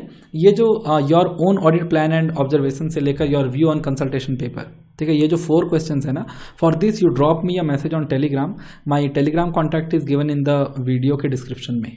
ओके, वीडियो के डिस्क्रिप्शन में number, you can drop me a message. Along with this I can share you some more materials in order to prepare for your interview अच्छे से, and I will share this PPT also with you, ठीक है। ये अपने पास PDF form में, तो I will share with you guys. Okay, चलो अभी मैंने टेलीग्राम ग्रुप बोला तो एक और इम्पॉर्टेंट बात है, along with preparing for this statutory audit profile, मैं आपको बताता हूँ मेरा 2 सेशन और है जो कि आपके लिए रेलेवेंट होगा। पहला आर्टिकलशिप गाइडेंस पे session, in that we talk procedural as well as on my experience. Procedural in the sense how to apply for Big 4, how to apply for mid size firm, how to choose profile, ठीक है, how to choose any firm, What if you are not getting call from Big 4, my insights on the resume, बहुत सारी चीज़ें होती है। Okay, मैं अपने experience का पार्ट बताऊँ तो how do you manage your studies along with articleship, whether articleship is more important और स्टडीज़, ठीक है, ये सब मैं करता हूँ डिस्कस। मैं पोस्ट क्वालिफिकेशन की भी बात करता हूँ डिस्कस, एंड उसे रिलेट करता हूँ अपने आर्टिकलशिप से। What additional qualities, what additional requirement you should have. मतलब आप समझो 4 to 5 आवर्स का वो होता है session, and it is free. Okay, उसकी कोई एज सच कोई चार्जेज नहीं है, ठीक है। You just stay updated on our Telegram group. मैं लिंक्डइन पर भी अपडेट करता हूँ जब वो अपना सेशन होने वाला होता है। सेशन ऑन आर्टिकलशिप गाइडेंस, ये हुआ पहला सेशन। दूसरा session I take on the practical statutory audit insights, ठीक है। तो वो भी लाइव होता है अपना, एंड उसके भी कोई चार्जेस नहीं है। उस सेशन में हम लोग बहुत ही थॉरोली करते हैं डिस्कस दैट ऑडिट हम लोग को प्रैक्टिकली करना कैसे है, ठीक है। और ऐसा होता है कि आप उस सेशन में आप जो भी सीखते हैं ना, if you will tell to the interviewer in your own way that sir ये सब मैंने खुद से एनालाइज किया है, तो I don't think that they have any reason to not hire you. So आप लोग इतना प्रिपेयर कर लो, दिस इज़ ऑल इनफ। मैंने इतना अभी तक बताया आप लोगों को, 1-2 स्लाइड और है छोटा छोटा, दैट आई विल कवर। इतना प्रिपेयर कर लो, and along with this I will must recommend you to attend my articleship guidance session, ठीक है। और जब आप गाइडेंस सेशन अटेंड करोगे तो आपको अपना लाइव जो होता है प्रैक्टिकल स्टैच्यूटरी ऑडिट पे session, that you will get the idea from there, ठीक है। So this thing you have to keep in mind. You want to text me, go to the description of this video, there my Telegram contact number is there, drop me a message there, ठीक है। चलो, other miscellaneous topics में मैंने रखा है, देखो statutory audit profile है, but बहुत सारे इंटरव्यूअर ऐसे होते हैं उनको डायरेक्ट टैक्स का शौक करता है, पूछने लगते हैं स्लैब रेट्स, टीडीएस रेट्स, तो डिडक्शंस एंड ऑल, बजट में क्या चेंजेज आए थे ये आप रखना ध्यान, और basic technical knowledge. Basic technical knowledge in the sense heads of income के, पीजीबीपी के कुछ adjustments like personal expense allow नहीं होते हैं, ठीक है, ये सब। इनडायरेक्ट टैक्सेशन के बारे में भी थोड़ा सा ध्यान रहे तो बहुत अच्छी बात है। Basics of GST, like GST आने से कितने इनडायरेक्ट टैक्सेशन हटे हैं, जीएसटी के बेनिफिट्स क्या है, पहले कैस्केडिंग इफेक्ट होता था, डबल टैक्सेशन होता था, अब वो नहीं होता है, 1 nation 1 market and all. Returns का रखना, रिटर्न्स का नाम क्या पर्पस होता है, like GSTR1 for showing the outward sales, GSTR3B is a statement to pay the taxes and all, due dates उनके, टाइम ऑफ सप्लाई के provisions, interest rate, delayed payment पे 18% है, okay. Along with this you read recent financial news, ऐसा news देखो जहाँ पे accounting auditing involve हो और ऑडिटिंग फर्म्स इन्वॉल्व हो। सपोज आप अगर EY का इंटरव्यू देने जा रहे हैं और रिसेंट में कुछ EY का अच्छा न्यूज़ आया है ना, तो आप वो पिकअप कर सकते हो, ठीक है। और HR questions like why should we hire you, या why our firm, like why EY, PwC, Deloitte। See there are few HR questions जो मैंने प्रीवियस स्लाइड में भी लिखा था, why CA, why statutory audit, why our firm, okay, why should we hire you, where you see yourself after 5 years, your strength weakness. ये सब question ऐसा है ना कि ये क्वेश्चन अगर वो आपसे पूछे तो इस क्वेश्चन के आंसर से ही आप अपना सिलेक्शन को फुल प्रूफ करा सकते हो, ठीक है। वो आपको मजबूर हो जाएंगे सेलेक्ट करने के लिए, मैं आपको ऐसा आंसर ही बताऊंगा, okay. All this thing I am not discussing in this video because it is stretching too much, okay. But ये सारे क्वेश्चंस का आंसर मेरे पास है, वॉइस नोट्स है अपने पास, that I use to forward with my students. तो आप मुझे टेलीग्राम पे करना मैसेज, सारा कुछ मिल जाएगा। Just you drop me message कि sir I want the additional material for statutory audit interview, okay, आपको सारा कुछ मिल जाएगा। चलो, so this was the last slide. I wish you all guys very good luck for your interview preparation. This was our video for statutory audit. We have first seen the overview of statutory audit profile, then have seen the a lot of basic conceptual terms. वो सब बहुत ही important है। Seriously आप लोग जब आगे पढ़ोगे फाइनल्स का तो आपको रियलाइज होगा कि आज मैंने आप लोगों को क्या सिखाया है, ठीक है। टेक्निकल कुछ पॉइंट्स मैंने बताया वो भी बहुत इंपॉर्टेंट है। मैं आपको मतलब टिल डेट इन सब क्वेश्चंस को जिस स्टूडेंट ने भी फॉलो किया है ना, I don't remember even one जो वापस लौट के मेरे पास आए कि सर मेरा इंटरव्यू पूरा गया, okay. This is the reason why the students from our group has a very high rate of success in top firms, specially Big 4 to Big 6, okay. So these points are like, if you will cover all these points along with all the HR questions and the master strokes especially which I have told you, ये जो annual report वाली बात है ना, मैं आपको बताता हूँ, बहुत सारे स्टूडेंट्स ने मुझे बोला है कि सर ये एनुअल रिपोर्ट वाले आंसर पे मतलब interviewer was too much happy. आप खुद ही सोचो ना, जहाँ लोग सिर्फ AS ऐसे पढ़ के जाते हैं वहाँ आप ऑडिटिंग का प्लान करके जा रहे हो। ये जो मैंने बोला ना, your own plan and procedure for audit, यहाँ पे second question, your own audit plan and observation, ये सब मैं अपने लाइव सेशन में बताता हूँ। And all this things are very much helpful, Okay, so in this period, please prepare for the interview very well. Keep in touch with me over Telegram. और मैं अपने LinkedIn के भी प्रोफाइल का along with the official LinkedIn page, I will share the link in description. Good luck.